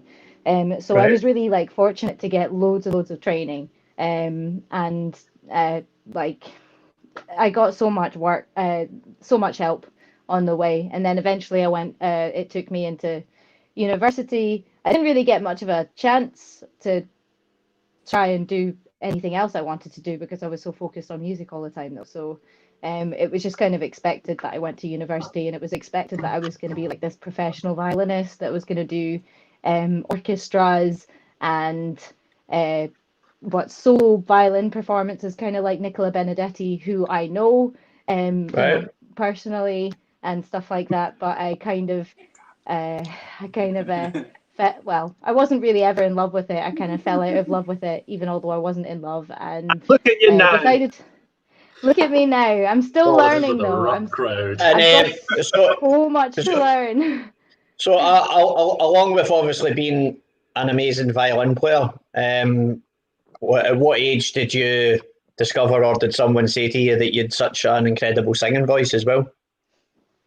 I did a lot of we did composition lessons in primary school, and then I did like singer-songwriter stuff by myself, and I was heavily involved with the church as well, so there was a lot of like worship music around. And my cousin was a really good piano player, and she used to write her own worship music and stuff. And so I really got into singer-songwriting when I was really young, but I was never encouraged to do it. And I was always really torn between like playing the violin and singing. So I'd always be in the practice room, like supposed to be practicing for like my second or my third year, like final performance exam. I've got to play Mozart and Bach and Brahms and Wagner, and I've got to learn all of these orchestral parts and all these scales and stuff. And I'd be sitting there at the piano pretending that like I was a jazz singer or something, you know. So eventually I just kind of quit all of that. I went on that Jamiroquai tribute tour. I met my boyfriend at that time, and he was at Napier University. He got into a wedding band. I then got into a wedding band from there, and started doing pop music, started learning things like Tina Turner, Bryan Adams, started learning the Beatles, and stuff like Jess Glynne and Jessie J and Beyonce. And this is really stuff that I'd never really listened to before. So this is all Okay. pretty new to me. When I met Callum, I didn't know anything about techno or acid or rave or gabber or all these genres are just like mashed up in my head. Is just I come from this classical background where everything is pa pa pa ya ya ya, and don't forget to sniff in between every phrase. Yes, that's the kind of life that I come from. And Gabber as well. Huh? I said I think you sniff in between every phrase for Gabber as well. we love a good gabber sniff. Mary The weather's Poppers. a wee bit colder. It snows a little more often. You're getting a lot of love in from some of the Eden Massive who seen you last year. So Jude and her sister Rachel, they were there last year. They did the marriage ceremony thing there with their partners. Barry's saying I highly recommend the new PS4 game that lets you drive to Barnard Castle as Dominic Cummings. Could you think? Can we do that in virtual reality? Do you think? Can you do that in Forza, Ali? No, that's Barnard Castle. I can maybe try and set up something in StreamYard. We could do a virtual drive to Barnard Castle. I believe Barnard Castle. Yeah, exactly. I believe Barnard Castle is now twinned with Pizza Express and Woking.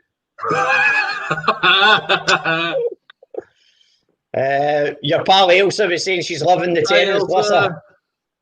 Hi Elsa, thanks for tuning in. Hi, Elsa! Jude, we're always a slave to the rave. Johnny boy, great story, amazing talent. A wee swig of tenants in between. She's a classy lady. It didn't last, unfortunately. Okay, well, we'll skim over that. Sorry to hear that. I'm going to mention as well that Elsa, Elsa danced for us at did. one point, and not in the like sketchy way.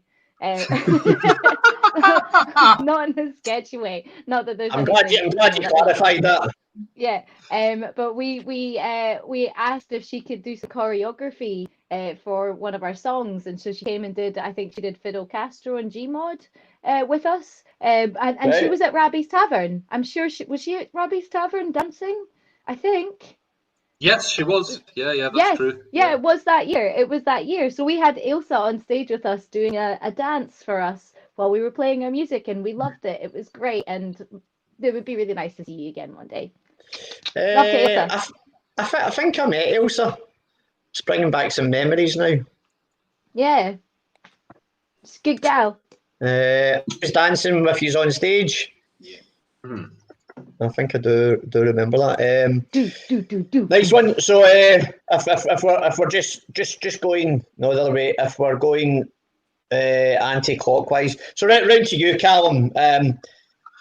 Take us back to the beginning of your journey through time and space, and how and why and where you discovered music, and what instruments you first got into. Because we know tell people about the other band that you play in as well. Well, oh God, music. My dad's a vicar. My dad's a minister in the Episcopal Church of Scotland. And he, fuck you. And he leads the organist at the church that he's in charge of. She wasn't, and she'd had a stroke, but they didn't want to stop her playing the organ, basically. So for a while he led all the services on a Fender 12 string, and I was in like full white robes, and as a child I was like, this is amazing. My dad plays the guitar and everybody sings. And then I learned guitar. One of my primary 3 teacher, Mrs. McLean, had a guitar group. So that was the first time I ever picked up a guitar. I learned saxophone at school, at high school. Then I was in loads of bands in Dundee with my mates. Then I moved to Edinburgh to go to university. As I was leaving uni, I'd kind of not really integrated in Edinburgh. I was going back up the road to I was going up the road to get drunk with my friends in Dundee after classes on a Friday every week. And I was like, I need to get a social life in Edinburgh. Basically, I need to stick in. So I started going to this concert band in Marchman. Like, when I would meet up with like 50 solicitors with like euphoniums and trombones and stuff, and we'd all play like the theme from Star Wars or something like that. Right. And like, about 3 weeks, I was like, that trombone player looks really familiar. Like, I know him from somewhere. I was like, you look really, and Mike, his name was Mike, and he was like, I play in a band called Bomb Scare. And I was like, oh, no way, right, cool, because I used to be in a ska band in Dundee called Peg and the Bouffants, and we'd supported Bomb Scare a couple of times at the old Doghouse in Dundee, but also at the Windsor Hotel in Kirkcaldy. We're talking like, 2008, maybe 2007. And it was, I sort of moved sideways into doing it through that. Other friends in Dundee had introduced me to like electronic music and drugs, basically. And as a big fan of Pink Floyd, that was something that I kind of got. I love ska and I love being in a ska band, but actually, like my first love is like in a dark room watching the lights music. So for me, techno's always made a lot of sense. Were you on some cake? I was, many cakes. Not for the ska gigs, just for the Yoko Pwno ones, man. You can't eat cake and then play ska. It doesn't work. It just takes one. Just It say takes no the to cake. cake. Yeah. We'll come on to cake. But that's- I'll just give the Bomb Scare Facebook page a share. If anybody hasn't liked that, please do go and check it out. Bomb Scare, amazing, one of my favourite bands. Shout out to all the Bomb Squad. In actual fact, from when Mandy been on the show, I've got an amazing image that will take us back to Saturday the 23rd of December 2016, Callum. Oh yeah. I was borderline unconscious when this photo was taken. Actually, Really? yeah, I didn't make it onto the stage. Somebody that was the Colonel Mustard and the Dijon 5 and Bomb Scare, and was it Nipples of Venus as well? Nipples of Venus. Had you had too much cake? Had you taken too much cake? Somebody had dropped off a large batch of homemade cake in our dressing room before the gig began. So after I had two or three bites of cake and promptly couldn't move. I remember that now. It was the end. It just tasted so good, yes. Man. Some of that made its way into our dressing room as well, if I recall. Nice one. But that's kind of my story, man. Like, I got into techno and started doing this. There you go. And well, in terms of like Yoko Pwno influences, like clearly, like, I mean, just for me as a layman fan of the band to sort of like make the comparison between Underworld, Akele, and like German techno. Do you have like any specific references then within that melting pot of styles that you would give a shout out and recommend people to check out, or just like who's the top in those genres that you love listening to yourself?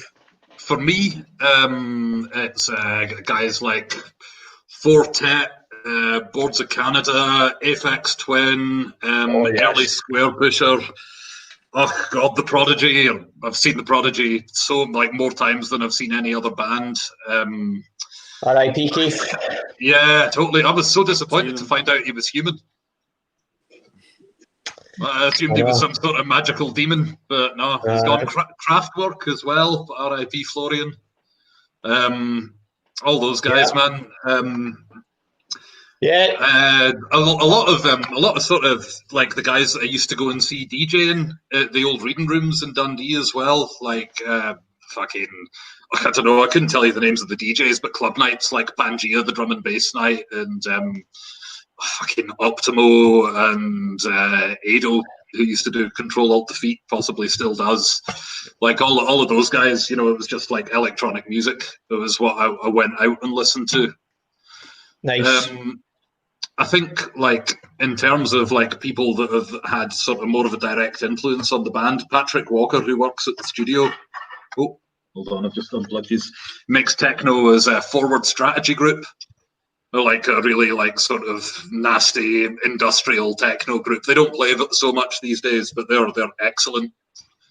If you're sort of actually into like real just nasty grungy techno. Cool. We'll just fire through a few of the comments, then we'll hear Ali's backstory. French band Justice. I love Justice. They made an amazing on the road documentary about a North American tour with their mad tour manager that ended up just buying a gun. He was absolutely raj. That's Nigel joining us again from. Nigel's. Is that me? Lewis, I think that's you, Lewis. That's me. That noise. Sounds like a boiling kettle. Aye, well, I've just muted him and it's gone. Yeah, Lewis, if you mute yourself when you're not talking, it's your tin hat, right? It's to stop the radiation. I get it. Put it on your head, man. The they can't read your thoughts if you put it on your head. It's stopping the 5G. It's the 5G. Yeah, Justice were brilliant. So Nigel's going to be joining us, I think, early July. He's in a band called Tunnel Mental Experimental. Quality. Something. We played one of his videos, actually, when he first discovered and came onto the stream. Tunnel Mental Assembly Experimental, they're called. So I'll give their Facebook page a share in the comments. Really good. He's got some class stories that he trips in from time to time. Met David Bowie and amongst other people over in LA. Yeah. So I'm looking forward to getting him on. Jude's giving a shout out for the reading rooms in Optimo. Rachel's loving that as well. Best club in Scotland, hands down.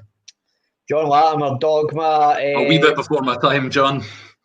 Jude's asking, do I not know Callum? Well, yeah, he's in Yoko, Pwno and Bombscare. Best nights in Dundee reading room. Oh, thanks for joining us, Victoria. Hey, Listen, Vicky. guys, Vicky! Hi, Hey, Vicky. Vicky! Hi! We love you. We love you. Reading rooms was fun D. Nigel saying it was the CIA noise interference.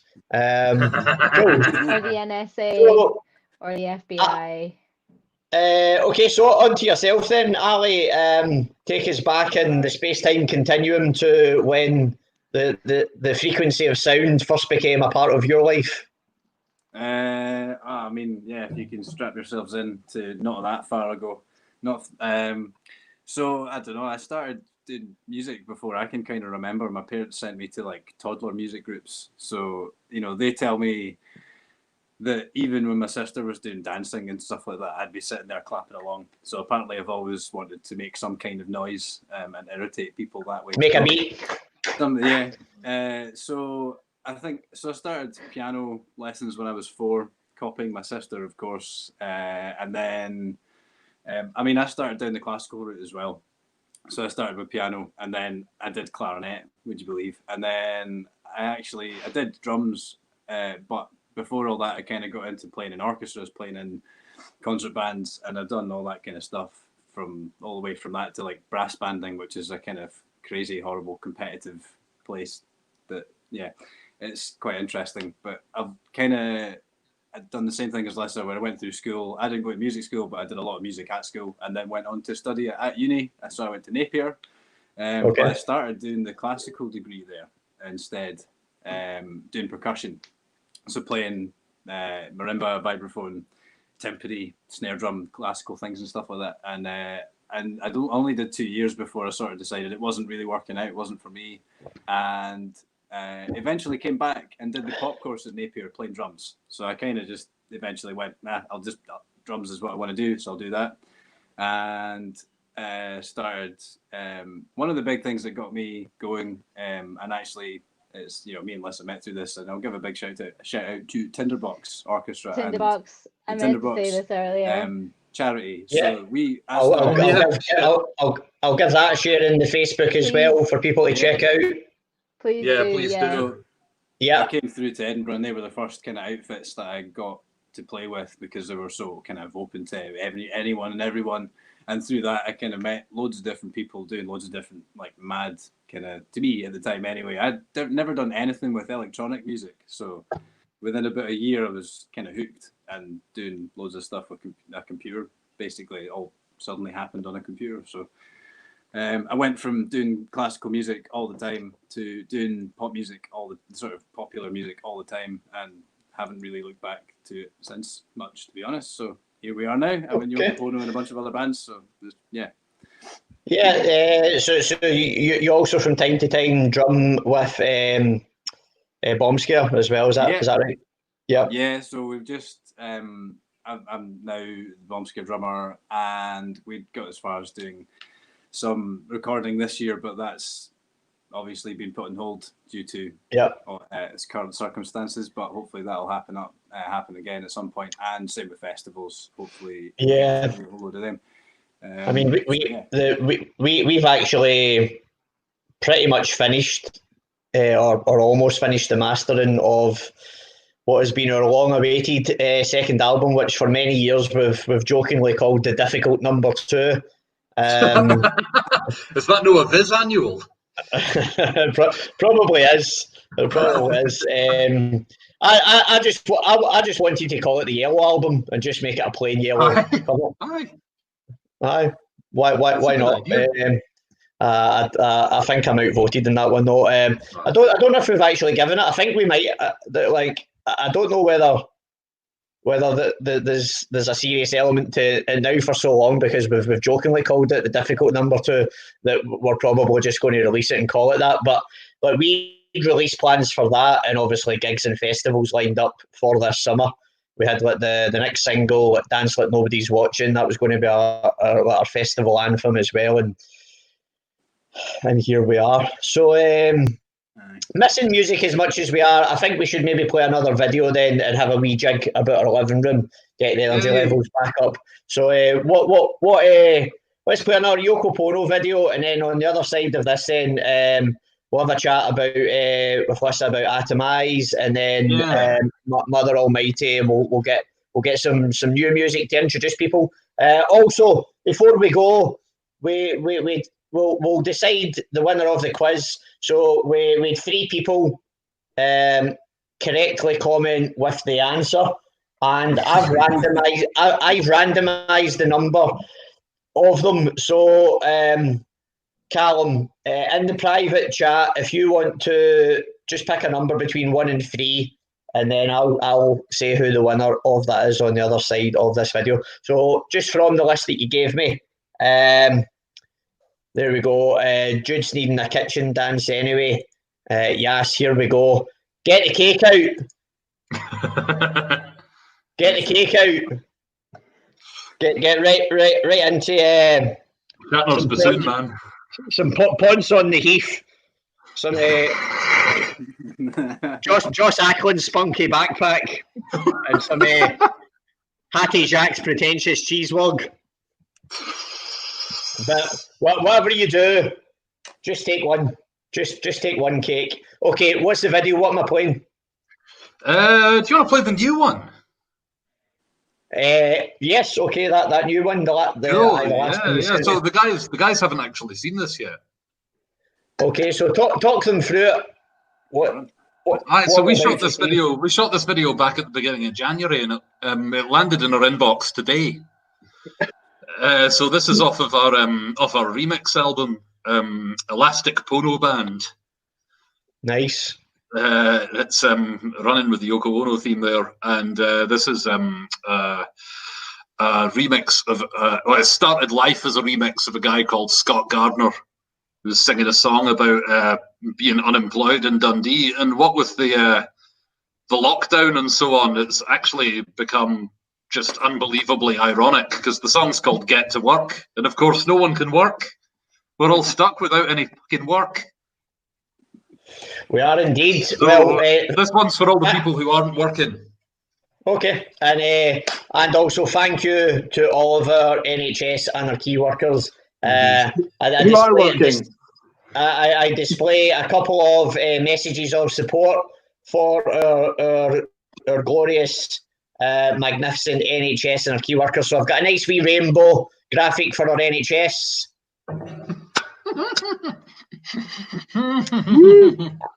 And I've also got a message as well, just so that we don't forget at the next election to remember the unbelievable job that the NHS have done for us.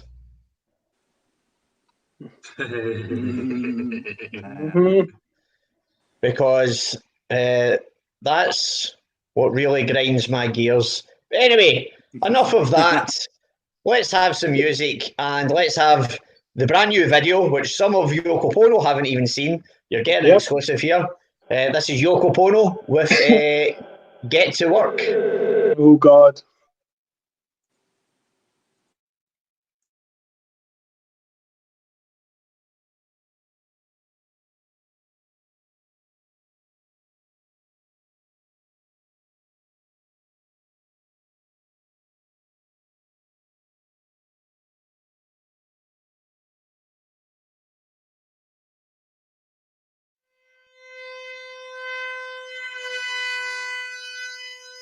Get to work,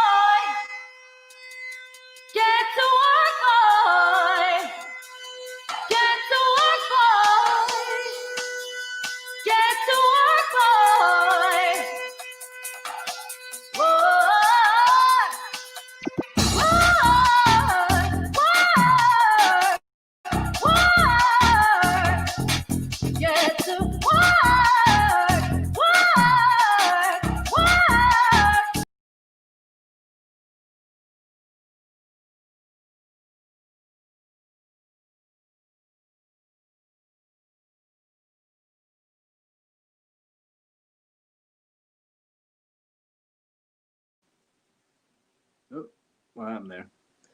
Sorry, I'm an idiot. I forgot to put the sound on. Right.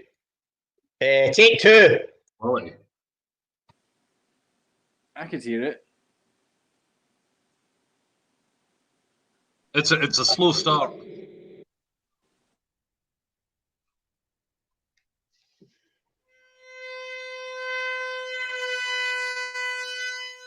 Get to work, boy. Get to work, boy. Get to work, boy. Get to work, boy.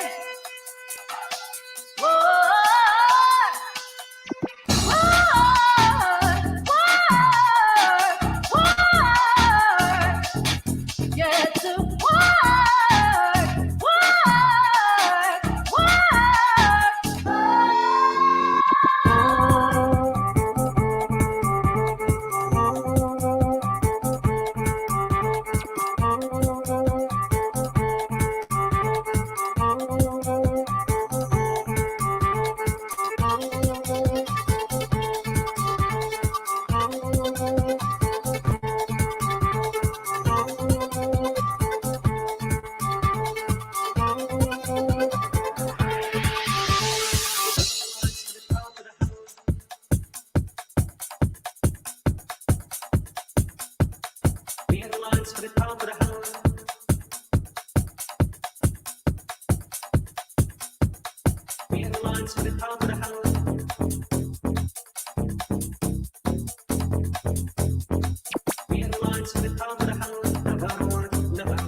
I switched off, by the way.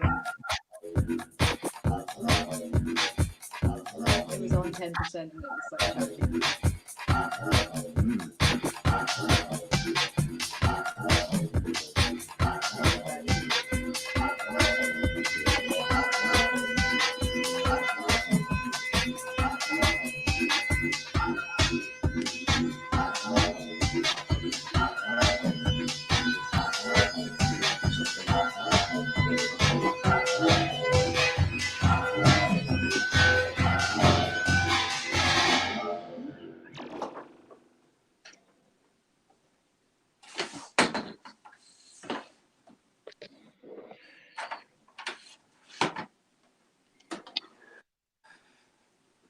Jings.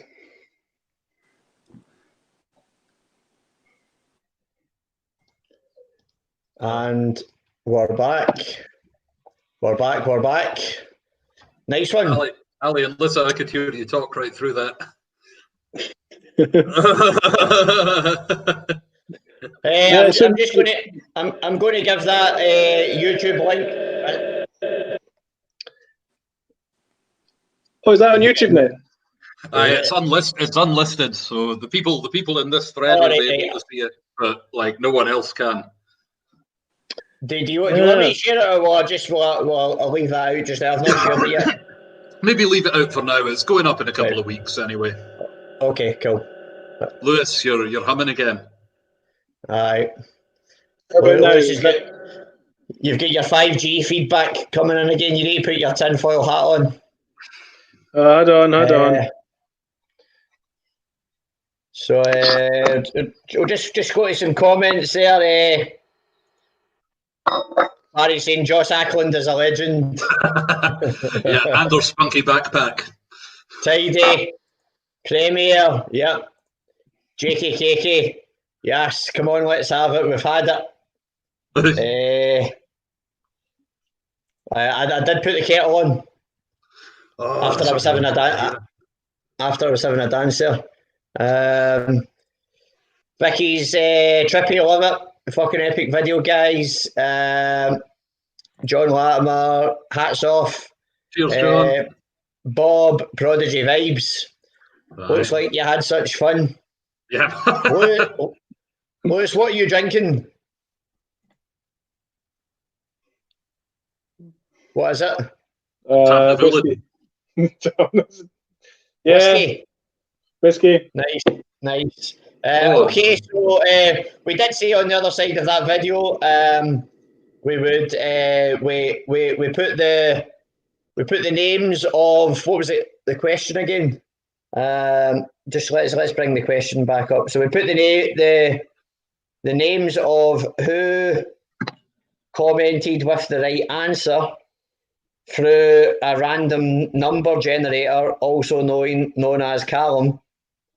And the question was, which member of Yoko Pwno wore a fishnet vest in Ravi's Tavern at Eden 2018? Reveal yourself. Was it not Alyssa? Fuck off, Lewis. So, I'm sure it was Alyssa. I definitely remember that. it was Lewis, and the random number generator pumps out the winner, who is Bob Milne. So congratulations, Bob. Bob and Lee. Oh, actually, well done, Bob. Well done, Bob. If Bob is in Leith, then maybe that means that Callum could socially distance, fling it into his garden. I could come down from nearly Leith and give you a CD and a T-shirt, Bob. That's no problem. Okay, Bob, message me after this, and I'll actually just Bob message the Yoko Pwno page directly. That cuts out the middleman, because I've changed my T-shirt. I just want the kids to know that I say no to cake. Ali and Lissa, have you watched Brass Eye yet? No, in a long time. And Is this the part of the show where we get into Brass Eye? Try some of this cake at some point. Okay, let us know in the comments, were you a fan of the amazing work from Chris Morris in The Day Today and Brass Eye? I believe, good job, Bob. Yes, nice, Bob. I believe some of Yoko Pwno have never seen any Brass Eye, is that correct? Lissa's just vanished. I think she's maybe not seen it. Lissa, have you seen Brass Eye? You're muted, Lissa. You're muted. Lissa.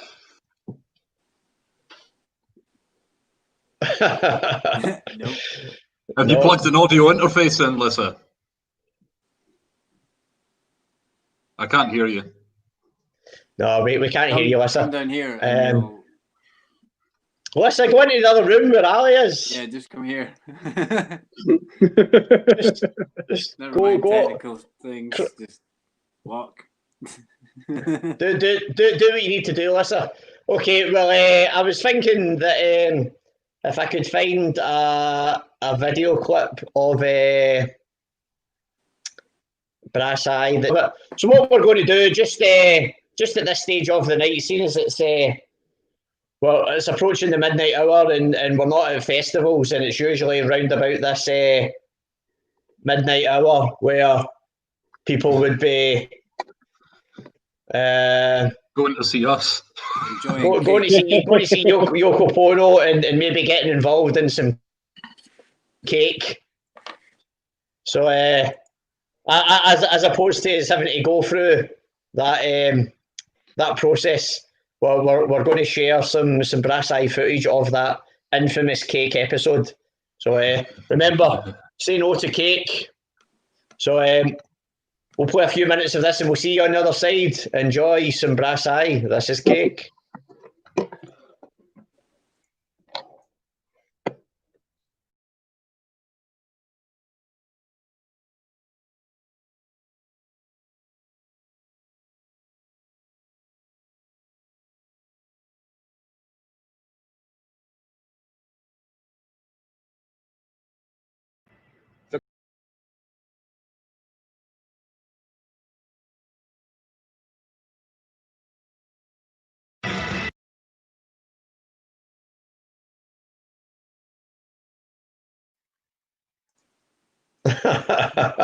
Quality. Oh, you forget how good that is.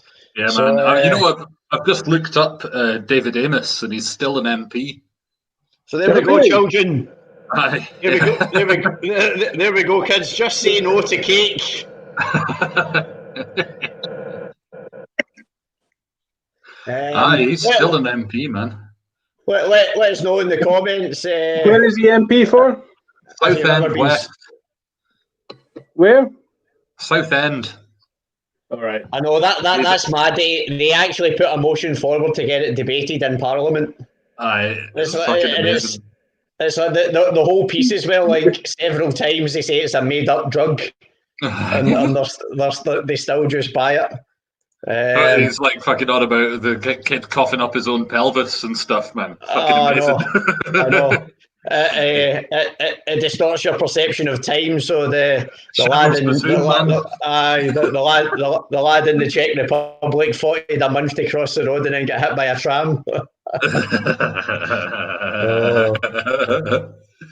I don't know when if you remember when you first saw that, David, but like I remember it first came on. I saw it when it was first on TV, and it was at my granny's house. We didn't have a TV when I was growing up, and I was like 10, and I happened to be up like late one night watching the telly, and it was on Channel 4 at like fucking midnight or whenever.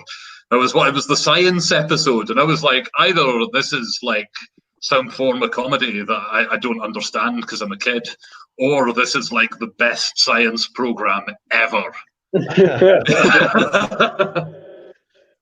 Aye, it's it. Well, I mean, I'd grown up and had got into like the day-to-day, first of all, just the radio pilots that they did from that, and then I'd been listening to it on the radio, and then the day-to-day got its TV pilot, and then it's run on there, and then just like from the start, from Alan Partridge being in that, it was just as much as I loved Chris Morris. Right. It was kind of like it was loosely based on Jeremy Paxman, Chris Morris, which you can definitely see, obviously. Yeah. But in terms of just that satirical comedy, like there was nobody else doing it at that time. Like, that was they were the original kind of like reality TV, but like engaging with everybody who didn't know that they were actually taking the piss. And just trying to, as you can see, they're just trying to continue on it in that vein. Well, that's the thing, nobody's done that since. I don't think, no one's done a TV show which was based, like if you see fucking, I can't think of an equivalent sort of fake news show, maybe like Philomena Kunk, on the Charlie Brooker program, but she's like really. She's obviously like playing a character for laughs, She's taking the piss, whereas like when it comes to Chris Morris, he's in the room convincing people that he's real. Yeah, he's like, I'm a serious journalist. Bernard Manning, say something fucking stupid, And the force of personality that man has. I don't think anyone's done that since. The seamlessness with which it sort of presents itself as the real thing is, as you say, sort of not really been done by anything else. I particularly like the episode with Noel Edmonds goes on a rampage, and it's today. No, I think it was Brass Eye. Today, man, because it's the live news reports in the middle of it. But they did that with Brass Eye as well. So Noel Edmonds had shot Clive Anderson. Yes, and Clive Anderson came on and said, "Why the hell does anyone think that I would go and have dinner with Noel Edmonds?" It was brilliant. the seamless way that it came back from an advert break without letting on that it come back from an advert break. Pretending to be a sort of actual official news report that was interrupting the actual program. Pretty good. Very relevant. I went to a talk in the CCA with your man who did it, and he was doing a kind of like a retrospective where he was showing lots of backstage stuff and all that, the director, and it basically said that the junior production team that were on it, they then went on to do things like The Office and Borat. So they basically just took the template from what they learned in the day-to-day in Brass Eye and then adapted it to then go on and do very, very successful comedy characters, but who are still trying to like present themselves as being real, in whatever way. Just to go into some of the comments there, Bob saying thanks very much, guys. We'll definitely come to a gig when we can. Nigel's loving the Brass Eye as well. Let them eat cake. No, no, Nigel. Say no to cake. Say no to cake. Never learned about this kind of cake in medical school. Really? Cup of tea and a slice of cake. This is the music we want to make. Aye, Rolf Harrison, his spunky backpack. Well, class, shocking. That's quite a tame one for Brass Eye. It is quite a tame one for Brass Eye. As well, aye. Cake is almost right. Okay, Nigel. You can't shut the graphics suite down. I'm not having that. No, they definitely cannot shut the graphics suite down. Remember, say no to cake, people. Say no to cake. So big Barry there. Now under the show called Republic of Telly. Presented by Canadian Kevin. The problem is there is walking very size. The Republic of Telly, is that not the show that Rubber Bandits got their start on?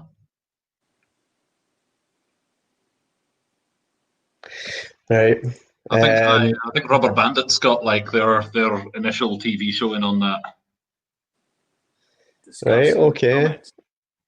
Yeah. We'll keep it right. Barry's an island. He'll let us know. So, Barry said correct. Yeah. Excellent. Atomize. Lissa. Are you back? Can we hear you? Are you just going to continue miming? Have you sorted your audio problem? Speak. My name is Lissa Robertson. Yes.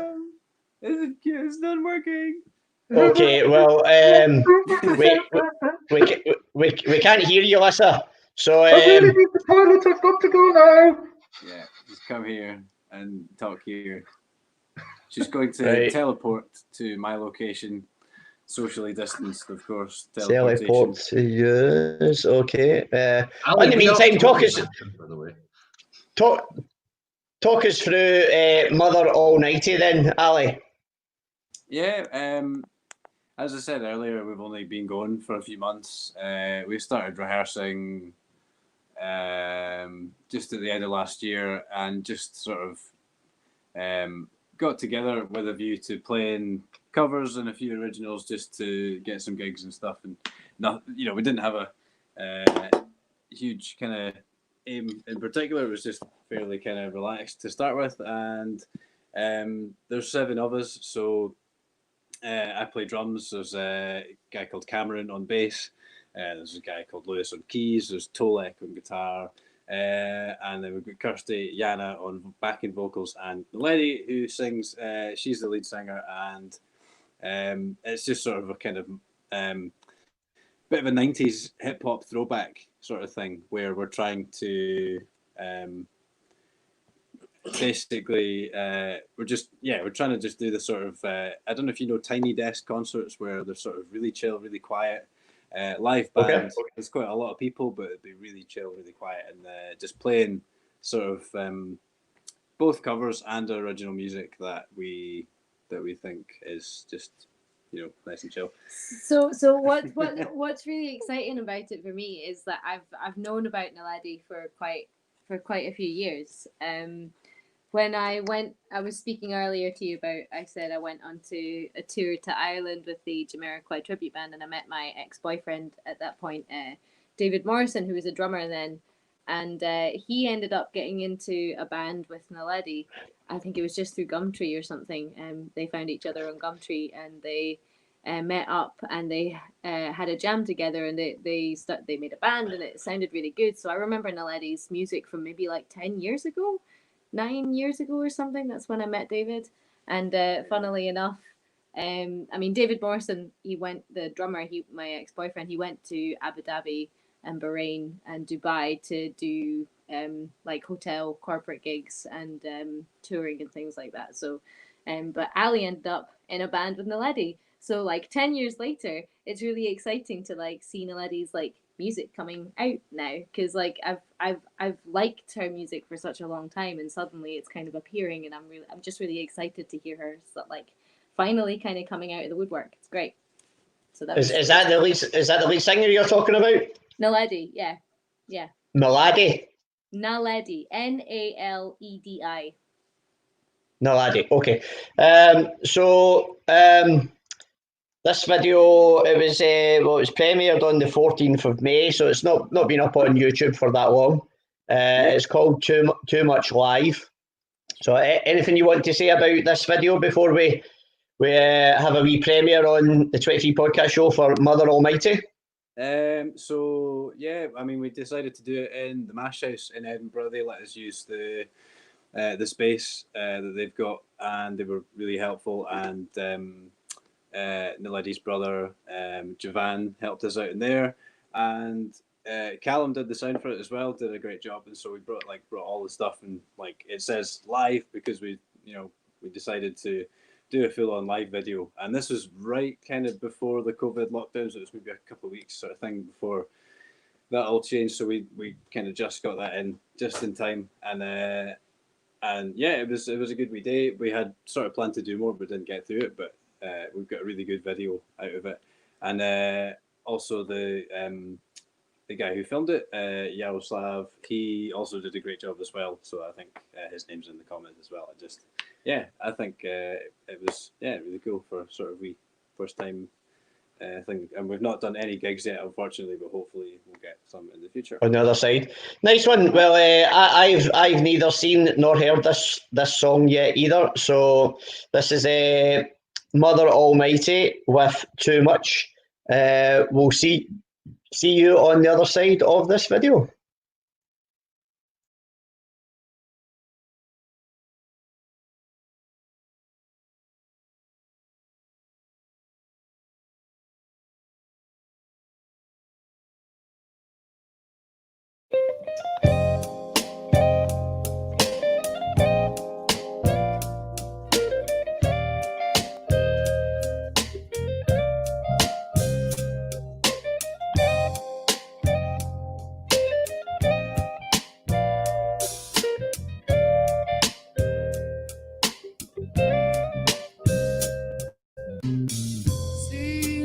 Every time, just ain't my time. Love the storm, the beauty seems to change my mind when you walked into my life out again, and it's so confusing. Wondering how long it will be, wondering if you will last me.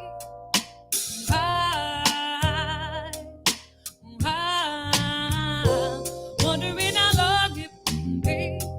Wonder if you ever ask me. Yeah, I'm starting to wonder why. Was it too much, or is it my power too tight?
And we're back. Nice one.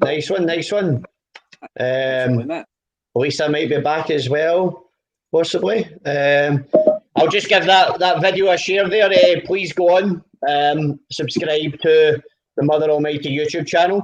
I gave the Facebook page a share as well there. It's also in the comments.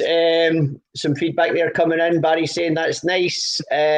Vicky, smooth, very 90s, 2000, risk groovy. I had no idea, new band to check out. Yay! We're all about sharing and introducing new music to one another.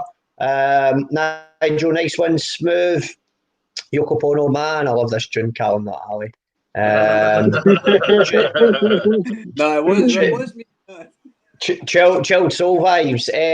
Yeah, I had a bit of a brand new heavies vibe to it as well. It's and also like just as a music lover, and watching a musician who's very good, who's amazing at their craft as well. Like, it's great to see like the sort of full spectrum across which you can play. Like obviously very fast as a ska drummer, to then playing techno beats as a drummer percussionist with Yoko Pwno, and then to write slowed and chilled down there as well. So good on you, man. Well done. Yeah, you're welcome. So yeah, there's another new band for you all to be getting into and follow. Again, let's not beat about the bush here and let the cards on the table. The arts and music, along with so many industries, are obviously will suffer as a result of this. And what we're trying to do here, one of my missions with the 23 podcast show is that we do keep on sharing the music and keeping what people are doing out there front of mind. And if you can in any way, like even just be supporting them by following them on their social media, if they're getting themselves a bigger, if nothing else, but they gain a bigger social media following throughout our lockdown period, and then as we come out, even before we can actually get inside venues and play live for you and play at festivals, then when we start to return through this portal into the new normal and start getting back to those things, then at least then when they're sharing where they're playing and when, then more people will know about it, and hopefully that will get more people along to the gigs, because I'm sure I can speak for myself, and I'm sure I speak for many people, but my appetite for live music is peaking. Never mind saying no to cake. I'm saying yes to gigs. That's illegal. I'm going to be saying yes to a lot of things. Yes to a lot of things. So, Lisa, can you hear me? Can we hear you? Lisa. Can you hear me? Yay! Woo! She's back. So you've got your own wee music project as well. Tell us about that. Yeah, I met this guy called Fraser Christie quite a few years back through Napier University. Again, through the ex-boyfriend of mine who played drums at Napier. So I met quite a few people through Napier at that point, Fraser Christie being one of them. He's a guitarist. He's an incredible guitarist. At the moment, he's actually teaching guitar at Strathallan in Perth, Strathallan High School, Strathallan School for... It's one of those boarding schools. One of those really nice places, you know. But yeah, so he's doing really well. So I met him, and is it actually? Is that it's kind of right there? Strathallan. He's gone. Aye, that bit. So I was visiting a friend one day who was flatmates with Fraser, and I heard Fraser's music, and I was like, that's really awesome. I'd like to get involved. So I chatted with Fraser. We got together. We kind of went through a few tunes and totally kind of gelled really nicely. And then I got a few more people involved, made a band. So we're a 5-piece. and kind of got into doing some kind of neo soul, funk, fusion, jazzy type thing. My drummer comes from my old wedding band, so that's Scott Jameson who plays the drums. Also works at Strathallan too through Fraser. Tom Wilkinson, the bass player, is an excellent bass player. Totally self-taught. House musician at the jazz bar. He plays bass at the jazz bar like frequently, maybe like 3 or 4 times a week on the late slots. And then Alan Benzie, the keyboard player, he is a graduate of the Berkeley Music University in where is it called? In America, anyway, at Berkeley Uni. Okay. So I was really lucky to get this assortment of people together to do some kind of neo soul, funky, fusey, jazzy kind of weird stuff. So that's my other pet project. But I wouldn't be there without any of those guys in that project, and also I wouldn't be there without people in Yoko Pwno who have like introduced me to a lot of music, like modern music, any music related to anything that's not classical. I kind of really owe to Yoko Pwno and and the Jets and everything like that. So yeah, this is Atomize. Cool. Nobody comes into your life by coincidence. I can't hear you suddenly. Can you hear me? That's 1 2 1 2 1 2 1 2. 2 seconds. I'm going to give the Atomize Facebook page a share in the comments. If you'd be so kind tonight, so you'd be so kind as to give that a wee link. If I can't hear you, hold on. Yes, let's do that. I will remove Alyssa, and then there were 4. Okay, so that was Alyssa giving us an introduction. She is going upstairs, downstairs to join Ali. We'll just unmute Ali now. Alyssa, you back? Ali, you're now. You're both muted. I'm here. I know you're here, Lewis. How are you, Lewis? Callum's here. Yeah, we're here just now. We're also right. They're back. They're back. Lewis, that thing that your phone keeps doing sounds really cool, by the way.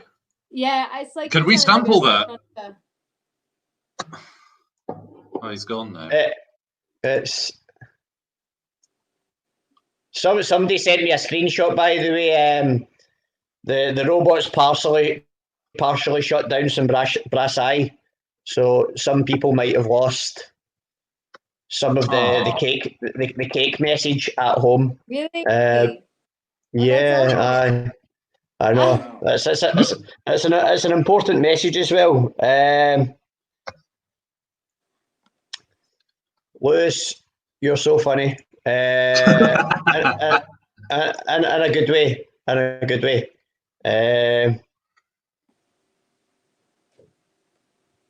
Right. I had the same thought count. Right. Okay. Right. So we'll play the Atomize video, which is for Blue into Gold. It's called, and we'll see you on the other side of this. So this is one of Lisa's other musical projects. Okay, here we go.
matches your eyes. Your heart so untrue, so small inside. Your mind so blue, it nearly reached the skies. But you think you're immune, just wait till you see what we can do. Oh, when we fight and you lose all control, when you lose sight, you will know that I'll be right with you, babe. Here, right with you, babe. Here in your heart, I will find your soul. Now see what we can do. What time blue into gold. Oh, yeah.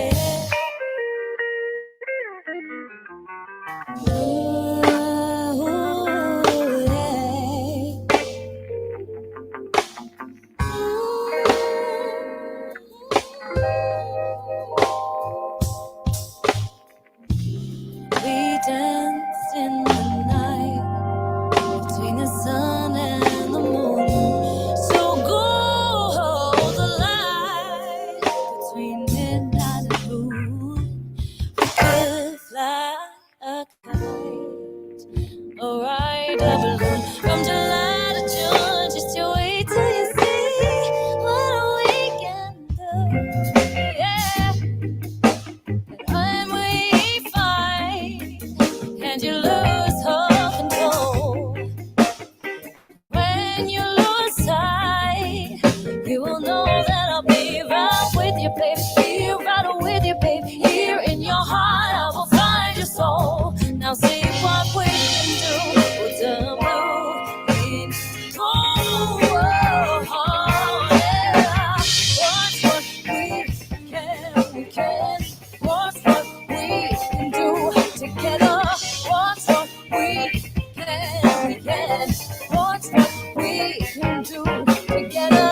Watch what we can. Watch what we can do together. Watch what we can. Watch what we can do. Oh, when we fight and you lose all control, when you lose sight, you will know that I'll be right with you, babe. Here, right with you, babe. Here in your heart, I will find your soul. Now see what we can do with time blue in gold. Watch what we can. Watch what we can do together. Watch what we can. Watch what we can. Watch what we can do. If you just take the time, you know we'll make it through, baby. Watch what we can. Again, together.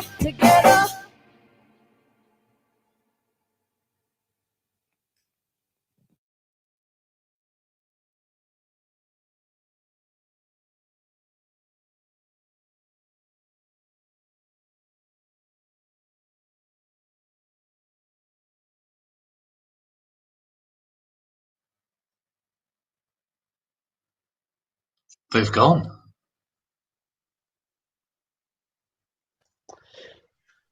They're gone. They're back. Ah, they're back. They're on gone. Hey, Barry. Hey, how are you? How's Nice to meet you guys. Hey, Toops. It's a pleasure. I'm delighted to introduce myself. I've been watching you guys. You're an interesting bunch of people, so I hope you don't mind me gate crashing your big night, like talking about your band and stuff like that. But I'm here with Barry. Just hang on, I'll get him for you. Hello there. How are you? Nice to meet you. How's it going? Nice to meet you. Myself and Harold, we do a lot of entertaining. Yeah, that's right. We like to bring a bit of joy into people's lives, you know. Some people don't get it, but yeah, it's how we roll, sister. So where are you from? Scotland, right? Scotland.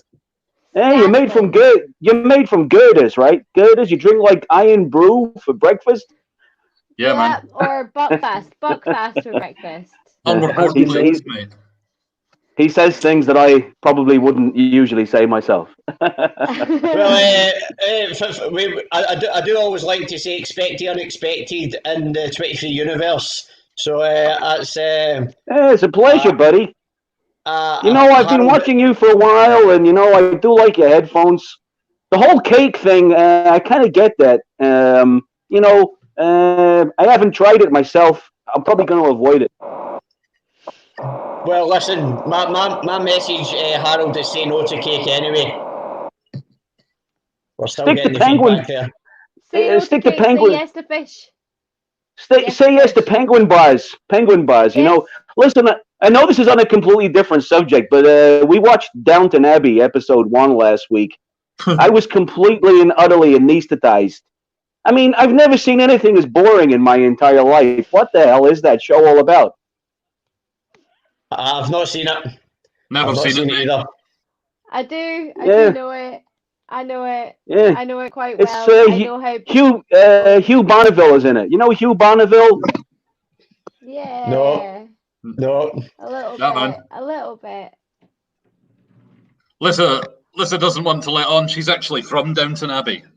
Her dad What? was from Downton Abbey.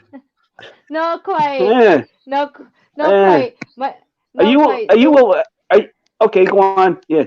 My dad, like in the past few years, moved it to the rural countryside. But he moved into an estate that's like split up into 9 flats. So the estate, the castle, is built in the 13th century, and it looks kind of like a miniature Downton Abbey. It looks quite similar to Downton Abbey, and you could probably stage a period drama down there, and there's like a weird basement, and there's like a weird roof, and like my dad can take you on some weird ghost tour around the place because he could talk for days. So it's kind of miniature, and the drama that goes with it as well is pretty similar too. So it's just like a soap opera, but without any penguins, unfortunately. Or any serving staff. What? Oh, yeah. Well, you know what? I hope your dad isn't Hugh Bonneville. He's not, thankfully. I'm really Thank glad God for that. You know, that limey, he's one limey that really gets on my wick. You know what I'm saying? But, yeah. So, like, how are you guys? Who's that? Callum there, right? How are you, buddy? Lewis, yeah, nice PJs, Lewis. Barry's got one like that, haven't you? Yeah, I do. I've got one very similar, actually, yeah. He looks kind of like Martin Lewis? He looks kind of like your kid brother a bit. Yeah. I think it's Marks and Spencer's finest. I think he's everybody's kid brother. I don't know. Probably the copyright had expired on it. Your music is cool. Has to be said. Thanks, Harold. I'm just going to jump back into the comment. Thanks very much for joining us, Harold. I'll jump back to the Absolute band now. pleasure. You know, it's really good. You guys are awesome, and thank you so much for permitting me and Barry to come in here. We're really honored. We're very honored. It's like the red carpet treatment. Thank you so much. Yeah, thank you. You're welcome. Thank you. Thank you, Harold. Thank you, Barry. Thank you. We're on. Harold. Bye, Harold. That was Barry. Interesting detail there. Yeah. Expect the unexpected in the 23 universe. There's Nigel saying great vibe with that one. Vicky, another top drawer band. What a voice. Jude reminds me of the colours stuff. Colour stuff. I'm not sure what that means. I've just shared that YouTube video there for what we've just watched in the comments. So please again go and subscribe to the Atomize YouTube channel as well. Did I give the Facebook page I shared as well? Yeah, the Facebook page was shared just before the video as well. Thank You're you welcome. Have we lost Ali? His iPad was out of battery and his laptop's not playing games. Is playing games. Yeah, but he could just come and sit next to you. He could, yeah, probably. In fact, I could take my iPad to him, but I'm also on 9% battery, and it ran out earlier. Shit, man. We're not doing great. It's just like one of our gigs. Yep. It's exactly. Everything's low, everything's not working. I think it seems to be quite a consistent theme with like most bands that I know, that everything is just complete organised chaos until you get on stage, and then that's when it And seems on to stage. look as if I think that's more true for some of us than it is for others, David. Right. Just saying. Right, okay. But I also had like 120 wedding band gigs a year to kind of practice the electronic stuff. Doesn't mean that I actually ever got any of it right. Thanks, Callum. Yeah, I know you're looking at me, but it was a bit of a test run, like trying to make it all work. Well, but I mean, the thing is that you've got, like when you're making electronic music, so much of it is so like repetitive and hypnotic and drony and whatever that you've got license to do weird stuff, and that's why it's great. Weird stuff, like wrong stuff, but you make it right by pretending it's right. By doing it again and again and again and again. Yeah, but that's it, man. Yeah. I mean, the influences that you were saying there earlier on, Callum, like Boards of Canada and Square Pusher and Aphex Twin, all of that kind of, well, it was all kind of thrown in the IDM intelligent dance music bracket, really, wasn't it? Sure. But, yeah, a wee bit. Yeah, like there's an amazing license to be wonky amongst all of that, and I love a bit of wonkiness. That's probably one of the reasons why I love your band so much. Yeah, probably. should we watch? Plus, along with you's been really nice people as well. Likewise. And thank you. And I love Lewis's feet. I really love Lewis's feet. I might actually have a foot. I got that impression from all the festivals I saw you at, David. I've definitely got a thing going on for Lewis's feet. So, any other Yoko Pwno videos we can play? You know what? I was thinking we should play the Honey Farm one, and then we should play the Wee Harbour Grudges one, because the guys in the Wee Harbour Grudges are the parents of some of the people in the Honey Farm. Okay. So it's like there's a nice tie-in there, man. You can see two generations of Dunbar people making awesome music. So, Lewis, you still live in Dunbar, is that right? Well, I've been locked down in Dunbar with Helen. Right. Because she stays here, but I stay in Edinburgh. Hi, Helen. Hope you're well, Helen. She's over there. What's the population of Dunbar? When I grew up here, it was probably about 7,000. It's probably about 12,000 or something now. They built a massive extension to the town. It's a huge conservatory. This is the ghetto on the other side of the railway tracks. Massive conservatory. Okay, so I'm lining up the talk us through this collaboration with the greatest all-female hip hop act in Scottish history. I know, right? Vicky's saying that you've got great dancing feelings. Right, so okay. Thanks, Becky. How did you first discover the Honey Farm? Where and when? I went to school with them. Yeah. We know them from way back, man. Right. So Robin, who did the beats for them, was the drummer in the Victorian Trout Conspiracy. And did Lightning Jack and the Riverbugs.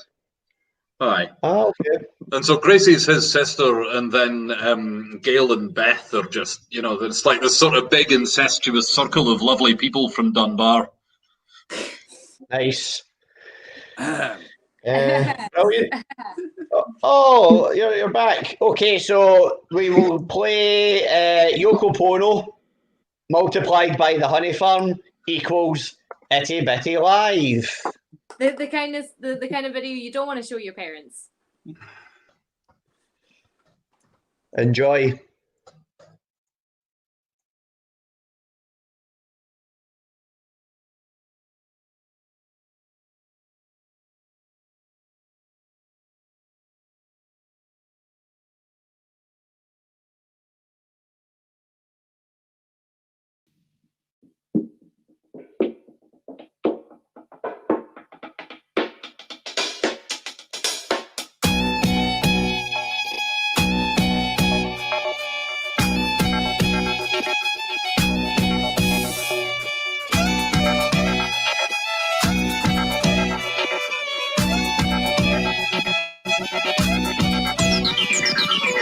trying to fuck with my shit, cause I'm a little bitty, I'm a itty bitty bitch. Don't go trying to fuck with my shit, cause I'm a little bitty, I'm an itty bitty bitch. Why persist with this dissing? Consistently missing your hits, it's embarrassingly abysmal. So uncool.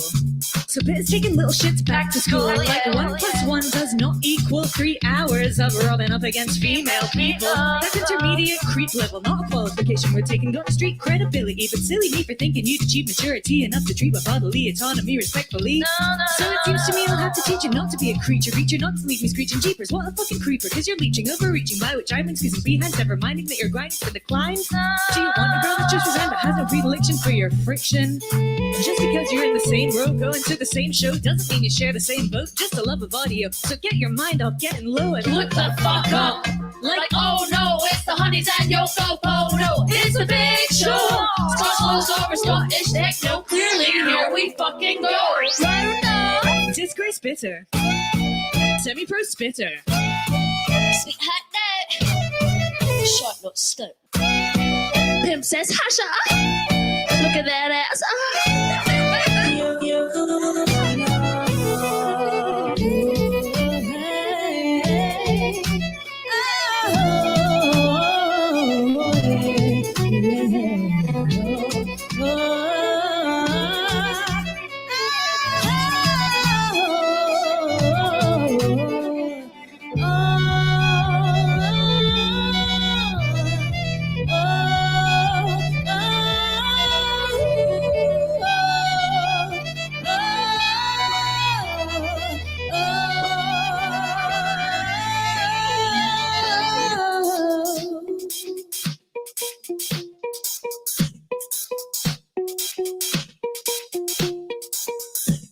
Trying to fuck with my shit, cause I'm a little bitty, I'm an itty bitty bitch. Don't go trying to fuck with my shit, cause I'm a little bitty, I'm an itty bitty bitch.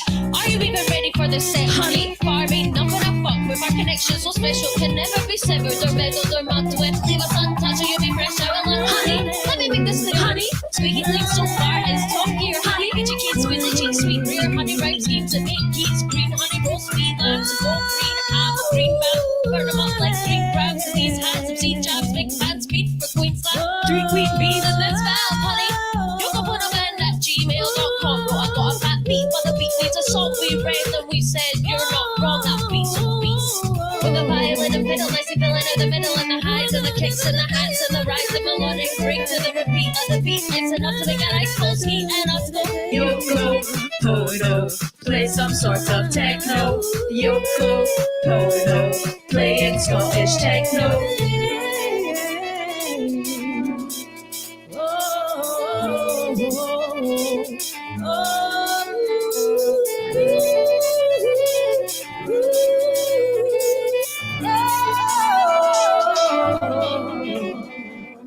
I'm dealing with my shit. I'm dealing with the feeling that my feelings are legit. Sick of hearing this shit. Always hearing all I'm needing's getting over it. I'm healing from this shit. Fancy fleeing, but then fearing that my efforts won't transmit. I'm feeling fucking shit, but I'm knowing what I'm needing, so I'll get it bit by bit. Cause I can't quit, gotta keep working on it. And I won't sit still, cleaning out last bit. Take another hit, just keep learning from it. Take the grip from my hands, hand told when I spit fast. Chip, chance, princess, where's your fucking head at? My past, this past, never gonna shed that weight. But wait, first things first, last thing, I need you on my ass. I'm an itty bitty bitch, I'm fucking nitty gritty bitch. I'm shouting out to peaches when you sucking on my titties, bitch. Coping with the shitty stitch, still sitting pretty bitch. Still a couple jolts, not the literal committee, bitch. I'm digging city to city, getting more love than a pretty little kitty wearing Chinese socks and gloves. What? I mean, I'm getting more love than a wet cut sit lunch. I stand above. I've had enough of people fucking with my shit. That push and shove when I'm already dealing with it. Don't go trying to fuck with my shit, not some little bitty and a hey hey bitch. Don't go trying to fuck with my shit, not don't go trying to fuck with my shit. Fuck boy, just get honey.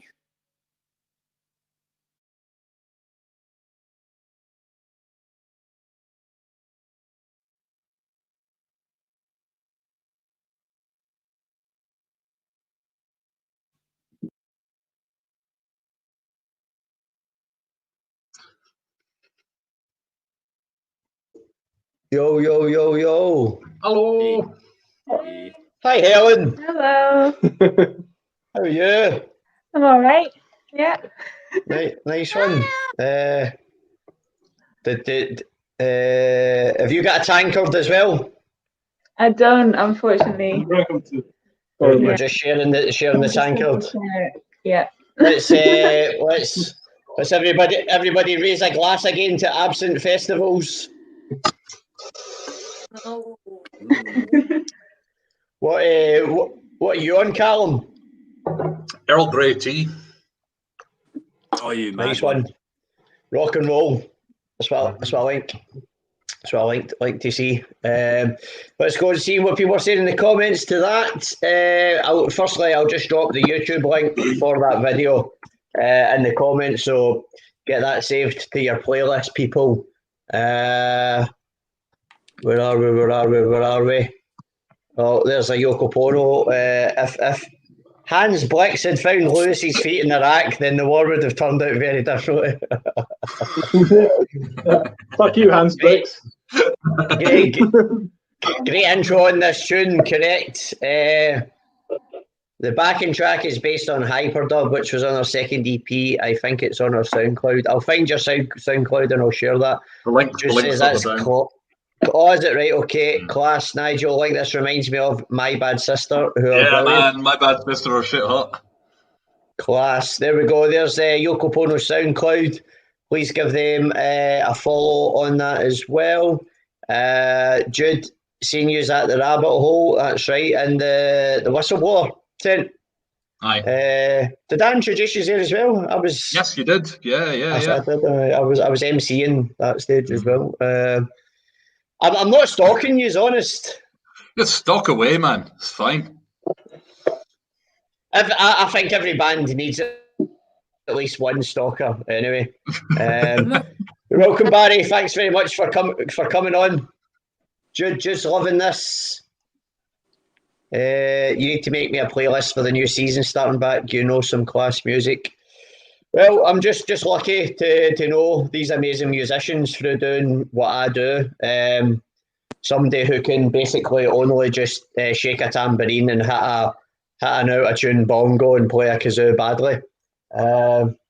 But I've just been lucky enough to meet all these people through the music world. A bit of nitty-gritty.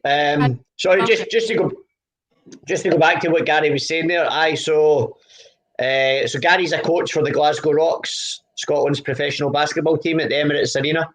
So he was given some airplay to some Colonel Mustard and Dijon 5. So whenever they get the go-ahead to restart their season, I'll put together a playlist of the 23 podcast show from everybody that's on it. In actual fact, I've started it. So just so that you can see what I've been doing is some of the other 14 shows I've had on. Some of the guests that we've had didn't actually have any music on Spotify, so I just went with some choices that they decided just to put on as well. So the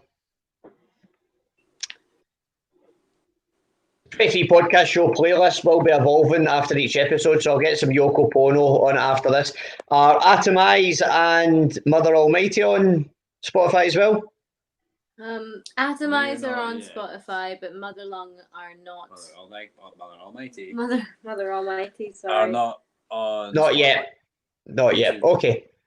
Well, I'll get Atomize on it. Whenever Mother Almighty are on it, I'll get them added too. So if you want to give that Spotify playlist a follow there in the comments, please do. Jude was loving a bit of the nitty gritty. There's a hi, Helen. Hi, Helen. Hey. Jude's giving it a share. Yes, there's one of my Maury is one of my pals of probably maybe a good 20 years thereabouts, Maury. So I think this might be Maury's first time joining us. We do have a level of banter between one another, which, as you can imagine, extends to just all out abuse of one another. So thanks for joining. Thanks for joining us, Maury. Maury, let us know what you're drinking tonight. I'm on summer fruits diluting juice in my Eden cup. Callum, what are you drinking? Still Earl Grey, mate. It's decaf. Still So. Decaf Earl Grey. Decaf Earl Grey. What have Helen and Lewis got? Whiskey. And a metal tankard. Ali and Lissa, what are you on? I've got another Tennent's to have and some whiskey as well. Let's just having a gin and tonic. Gin and lemonade. In my yeah. 2017. I've got one too. You've got multiple. Haven't you? So that was there's the same one that I've got as you. Yeah. Right. Last year's. Yeah, last year's, and then 2 years ago that was my first Eden. So did you play that one as well? I thought it was 2 years ago you played your first one. Yeah, that's true. But 2017, I went with a singer-songwriter called Alex Maxwell. He's from Dumfries and he plays guitar and sings. He's quite indie singer-songwriter, folk, kind of maybe more Frightened Rabbit. What do you call it? Fingers, cracked. Is that what the kids define as folk these days? Findy. Seeing as we have been talking about Eden Festival quite a lot, I'll give the Eden Festival Facebook page a share in the comments as well. I'm sure most people within our community know all about Eden Festival, but if you don't, please give their page a link, and we'll all be looking forward to getting back to Eden in 2021. Jude's drinking a wee gin and ginger beer slice time. Bob's on shite work coffee. Jude's just having a wee one though. I don't believe you, Jude. I know you. I'm sure that'll be a double or a treble. Maury's on a house measure of JD and Coke Zero. If that's a house measure, then that's probably a quadruple for you. I know you, Maury. You like a bevy, amongst other things. But tonight, Maury, say no to cake, my man. Tonight is not a night for getting on the cake, because remember, it takes just one. Don't go there. Say no to cake. Just say no.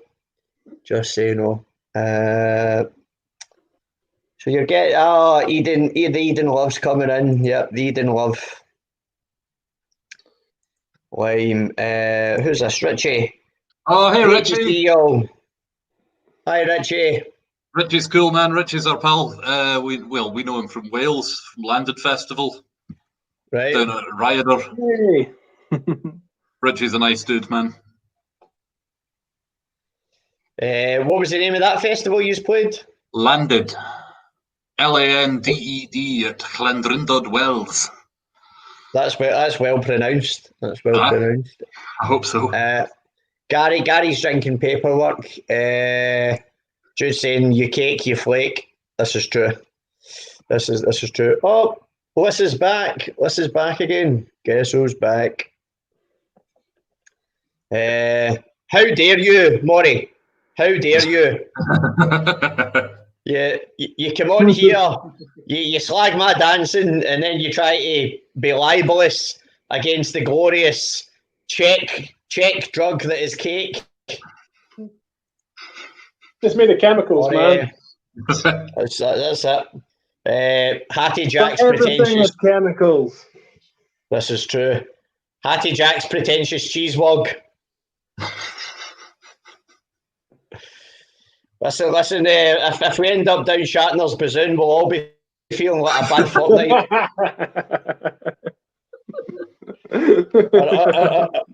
Our arms will be feeling like a bad fortnight in a balloon. He doesn't need any encouragement. No, he doesn't. Maury's had enough cake throughout his life. He's just sticking to the house, the house JD. That's probably for the house measures JD. That's probably for the best. What shall we play next? Oh, let's have a look. Well, I'll tell you what. We just had the Honey Farm. So why don't we play the Wee Harbour Grudges tune next? Okay. See, the generational development of dumb barbarians in reverse. Do you want to explain that? Just before I do that and before I forget, I will also I will also share the Honey Farms Facebook page in the comments as well. So please show the Honey Farms some love. They're absolutely amazing. What I do find amusing about that video with in Craig Huggins' barn with doing the itty bitty is that it's still like one of the main available sources of the honey farm that you can use as a video that's kind of half decent. So, which is annoying because they've done so much. They're a great band. I know. So it ended up getting sampled by Darren McGarvey on his brief history of Scottish hip hop. Scottish hip hop, yeah. which we watched like as a band. We sat around and watched it after practice one night, and were then shocked to find ourselves at the end of the video dancing about. Absolutely surreal. Actually, I mean, all three of you and Ali made it, and the honey farm. Lewis, can you mute yourself when you're not talking? Possibly. Yay! Or just in general. You three made it into the video with the honey farm, and I kind of wasn't in the video at all.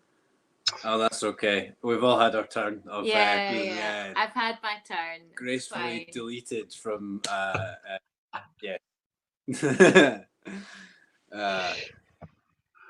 Aye, sounds so the Wee Harbour Grudges. The Wee Harbour Grudges, right? The Wee Harbour Grudges are three folk singers from Dunbar, and they sing like sort of a cappella sea shanties and stuff. Two of the Wee Harbour Grudges, I think in this video there's three of them, and it's the lady in the middle, Karen, and Kenny, who's on the left-hand side, are the parents of Gracie, who was the first rapper in the Honey Farm, and Robin, who did all of the beats. He was the Honey Farm's DJ. Right. There we go. Sea shanties to hardcore rap. Okay, so that's in the email you sent me, isn't it? It is indeed, aye. It's the one that's a Facebook link. Right, the Facebook link. Right, okay. Right, okay. Let's pull that up. Before we play that, John Latimer, who was commenting from Poetic Substance, he's actually throughout the course of this podcast show, he's written an amazing poem about yous already. Oh, so I know. So I'm just going to give John's. I'm just going to give John's. First of all, his Poetic Substance. He's so quick sometimes. He really is. Just giving his website a share there in the comments, and I'm just going to pull across. I need to go into my messenger because it's sitting in there just now. Right, here we go. This is amazing. Big reveal. So, right, enter your bass. Get used to your bass, David. Yes, check this. Stay at home, wash hands, not your feet. Traditional tartan bedwear, such a cheat. Fiddle maestro, oh my days. Top musician, pure grubby teas. Festival fetish for chosen few. Couple of quid, all up to you. Yoko Pwno, enjoying the vibe. Local podiatrist, should Lewis subscribe?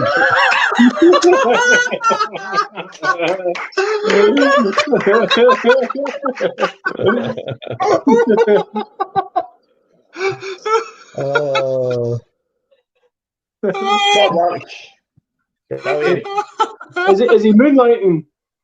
Well done, as a podiatrist? Well done, John. Maybe does that would do a wee bit of podiatry up in Cumbernauld as well. Barry and Harold are on the Guinness. There you go. Cheers, mate. Oh, thank you, John. Cheers, John. That was amazing, mate. Fucking cracking. So, please go and check out John's website and all of his previous work. He's on the Facebook and he's on the Twitter. You'll get all his links from his website there that I've just shared.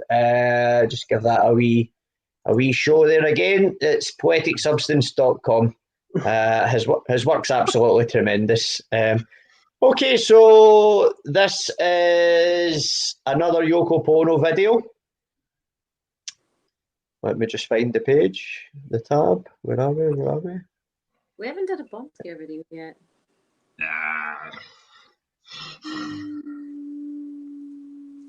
Okay, We Harbour Grudges. Got it. Yoko Pwno's new single, Doodle Let Me Go, featuring We Harbour Grudges. Right, okay. Let's pop the mute button on. Let me go, dude.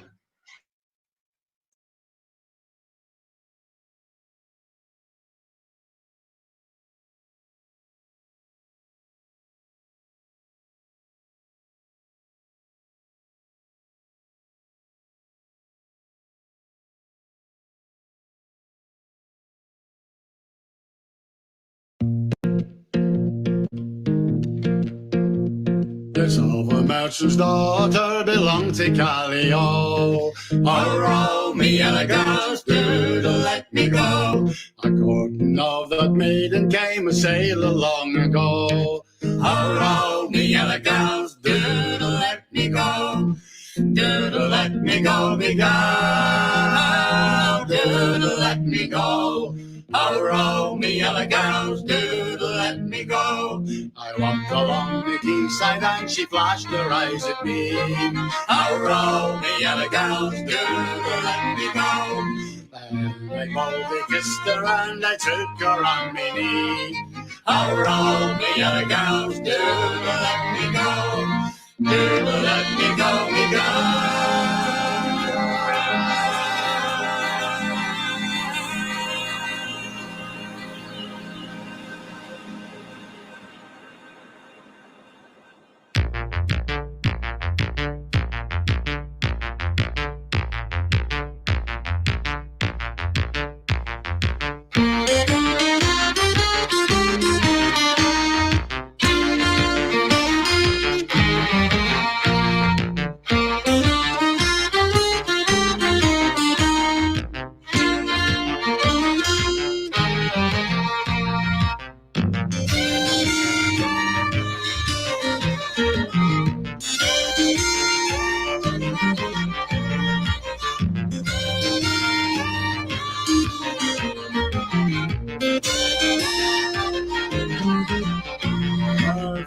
Didn't want me and her mother bid me go.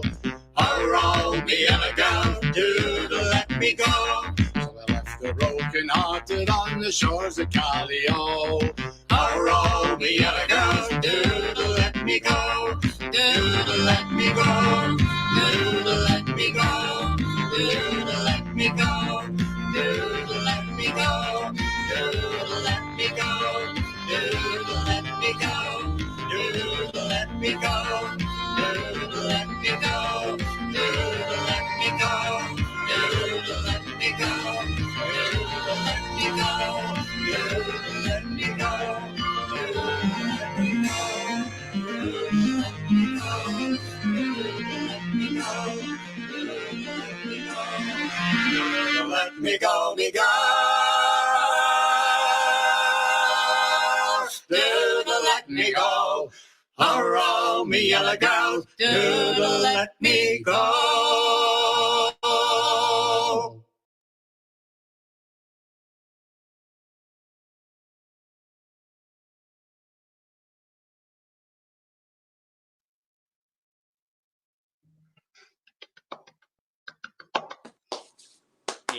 Are we back? We're back. Woo! Get in. I'll give that. So that was on the Beautyfest page. Aye, yeah. So, and we'd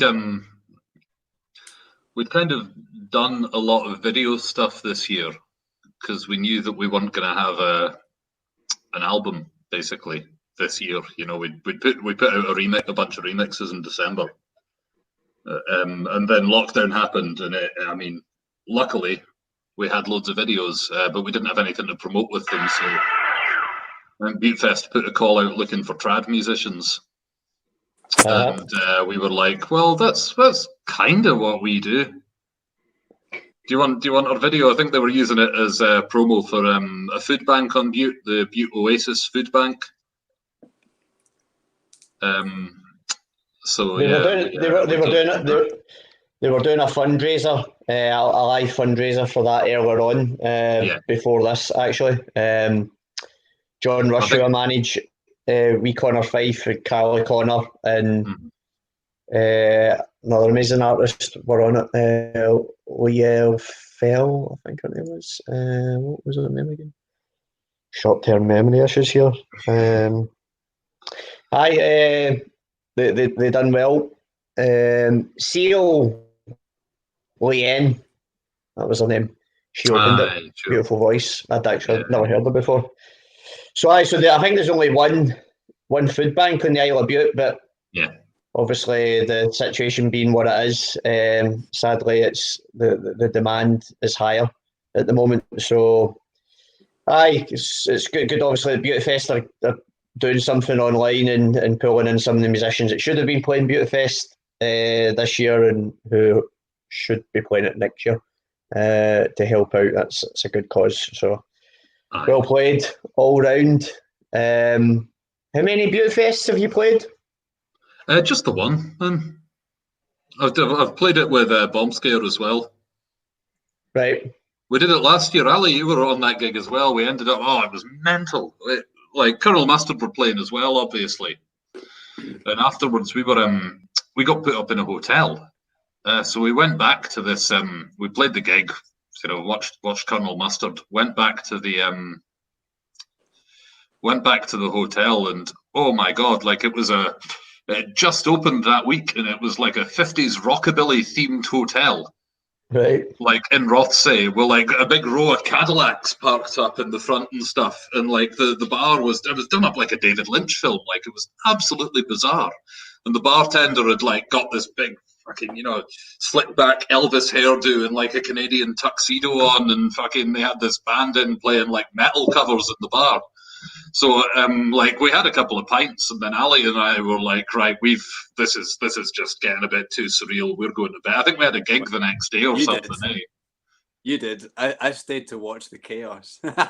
So no, because we went up to bed, and then like fucking, we were like, Ali and I bagsied the first room at the landing, and then shut the door and locked it, and then Scott from Bomb Scare, who is a notorious sleepwalker when he's been drinking, appeared like there was this sort of death rattle at the door, and we were like, just ignore Scott, man, just ignore him, he'll go away. And it kept going for ages, like really slow, knock, knock, knock, and then he started scraping on the door, going, "Let me in, fucking let me in, let me in." So Ali and I opened the door and we're like, "Mate, this isn't your room, fuck off."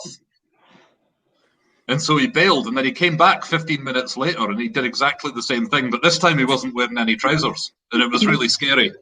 And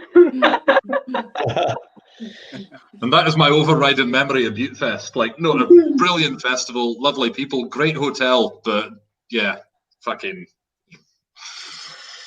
Oh.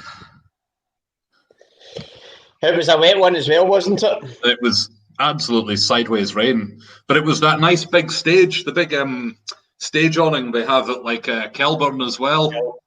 So long as you were right in front of the stage, you were safe from the rain, which meant that the crowd was absolutely mental. Yeah, because everyone was packing into this tiny little space trying to keep out the rain. I know, all get packed in. Pre-social distancing wasn't even a thing back then.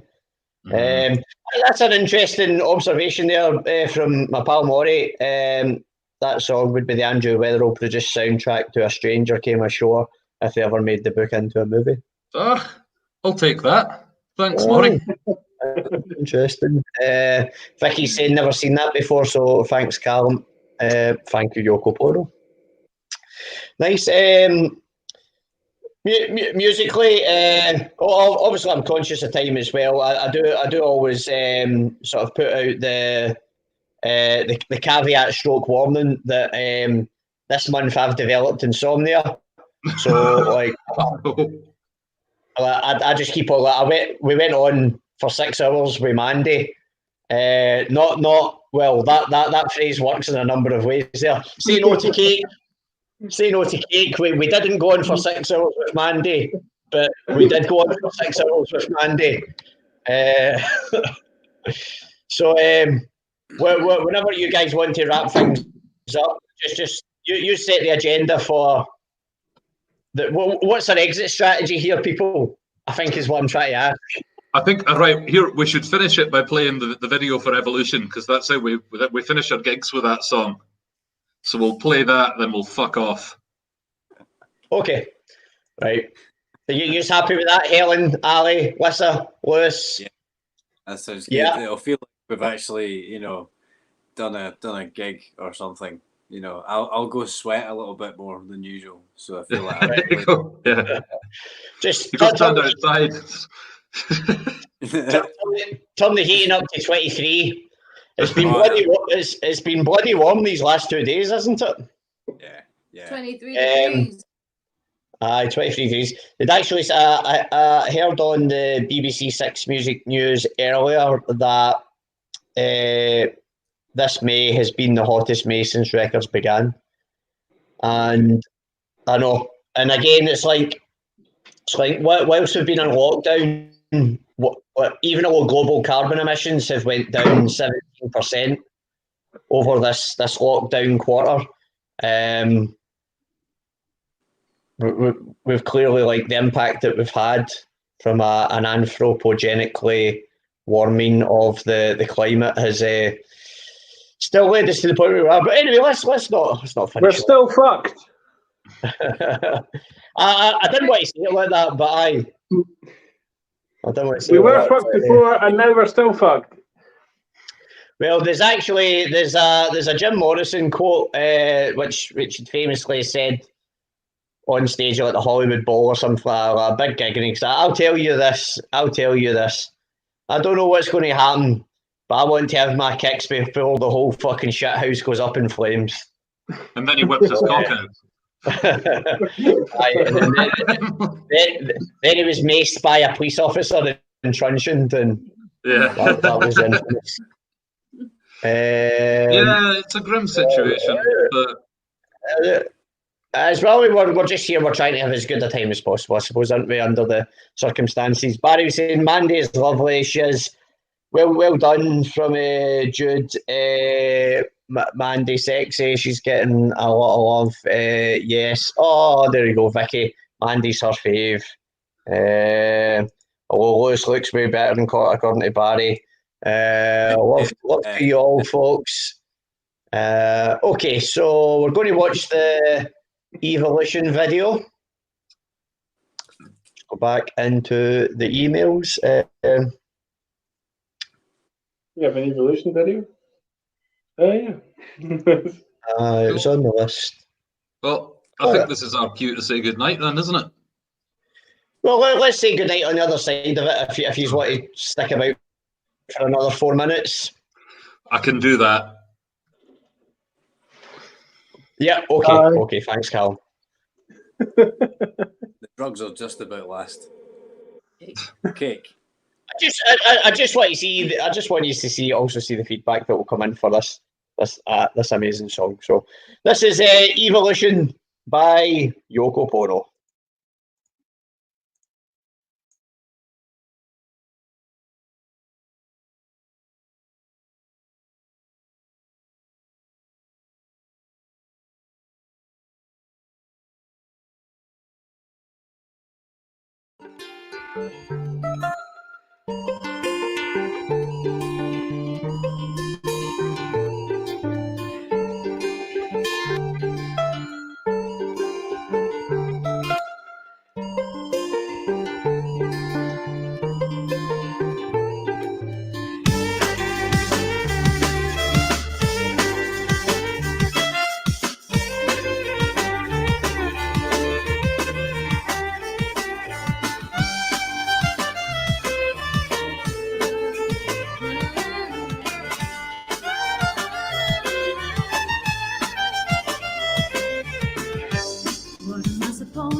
moving slow. When in the end there is nothing to show. Speaking or thinking before we can see what is real. Oh, how we feel.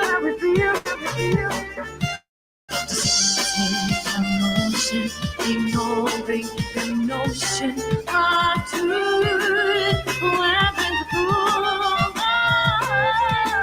evolution is a downfall. Where do we go from here? Evolution is a downfall. Where do we go from here?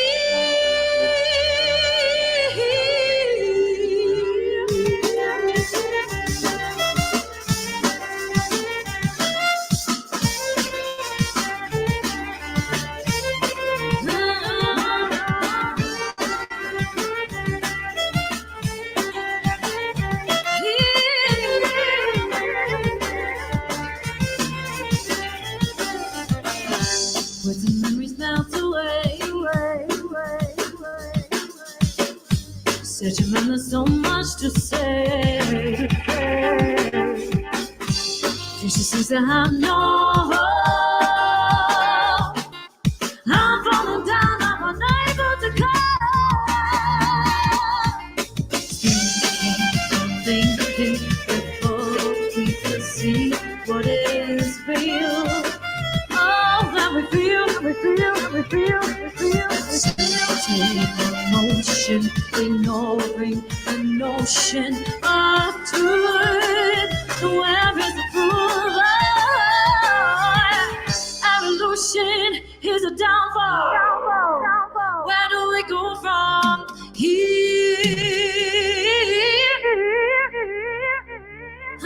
Evolution is a downfall. Where do we go from here?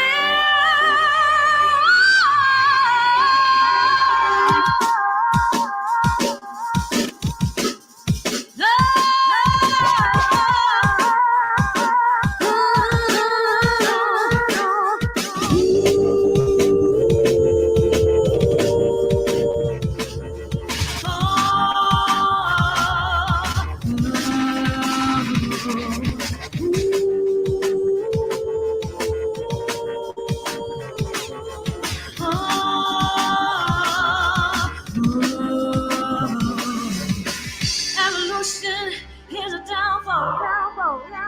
Where do we go from here? Evolution is a downfall. Where do we go from here?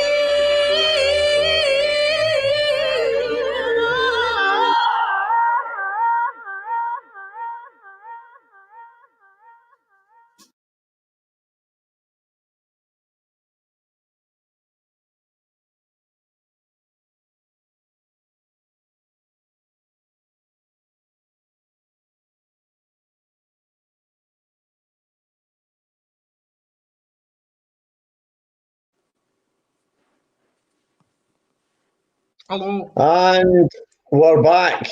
Right.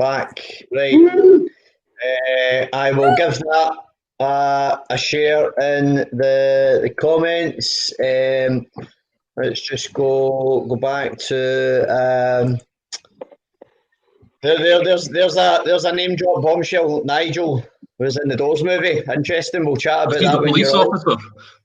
Nigel with the mace. Who's it again? Val Kilmer, isn't it? Aye. There's Bob and Leaf, Jurassic Park podcast again. Thanks, Bob. Great to hear the music of Yoko Pwno and win the music of Yoko Pwno. He sent you a message via the Instagram. Cool. There's Maury asking, was that Barry Manilow's Mandy? No, it certainly wasn't. Good night, guys. Been great. Thanks, Jude. Thanks so much for tuning in. Thanks, Yoko Pwno there from Maury. Thanks to me. You're welcome. Thanks, David. Jude. Thanks for tuning in. Fun D. Always a bit fun D in Dundee. Barry Manilow has a cracking wardrobe. Agreed. I think Barry Manilow and you Hattie Jacques pretentious cheesewog. Have a good weekend, Jude. Same to you. Vicky, this one's got to be played at full volume. Defo. Some strong Vicky, yes. Hey. And there we go. Well done, guys, from Nigel in LA. Much love from Barry in Ireland. We've got an international 23 universe tonight. Well done, Nigel. Name drop. No, name drops are allowed, mate. That's your life, man. Like we've all got different stories in our lives.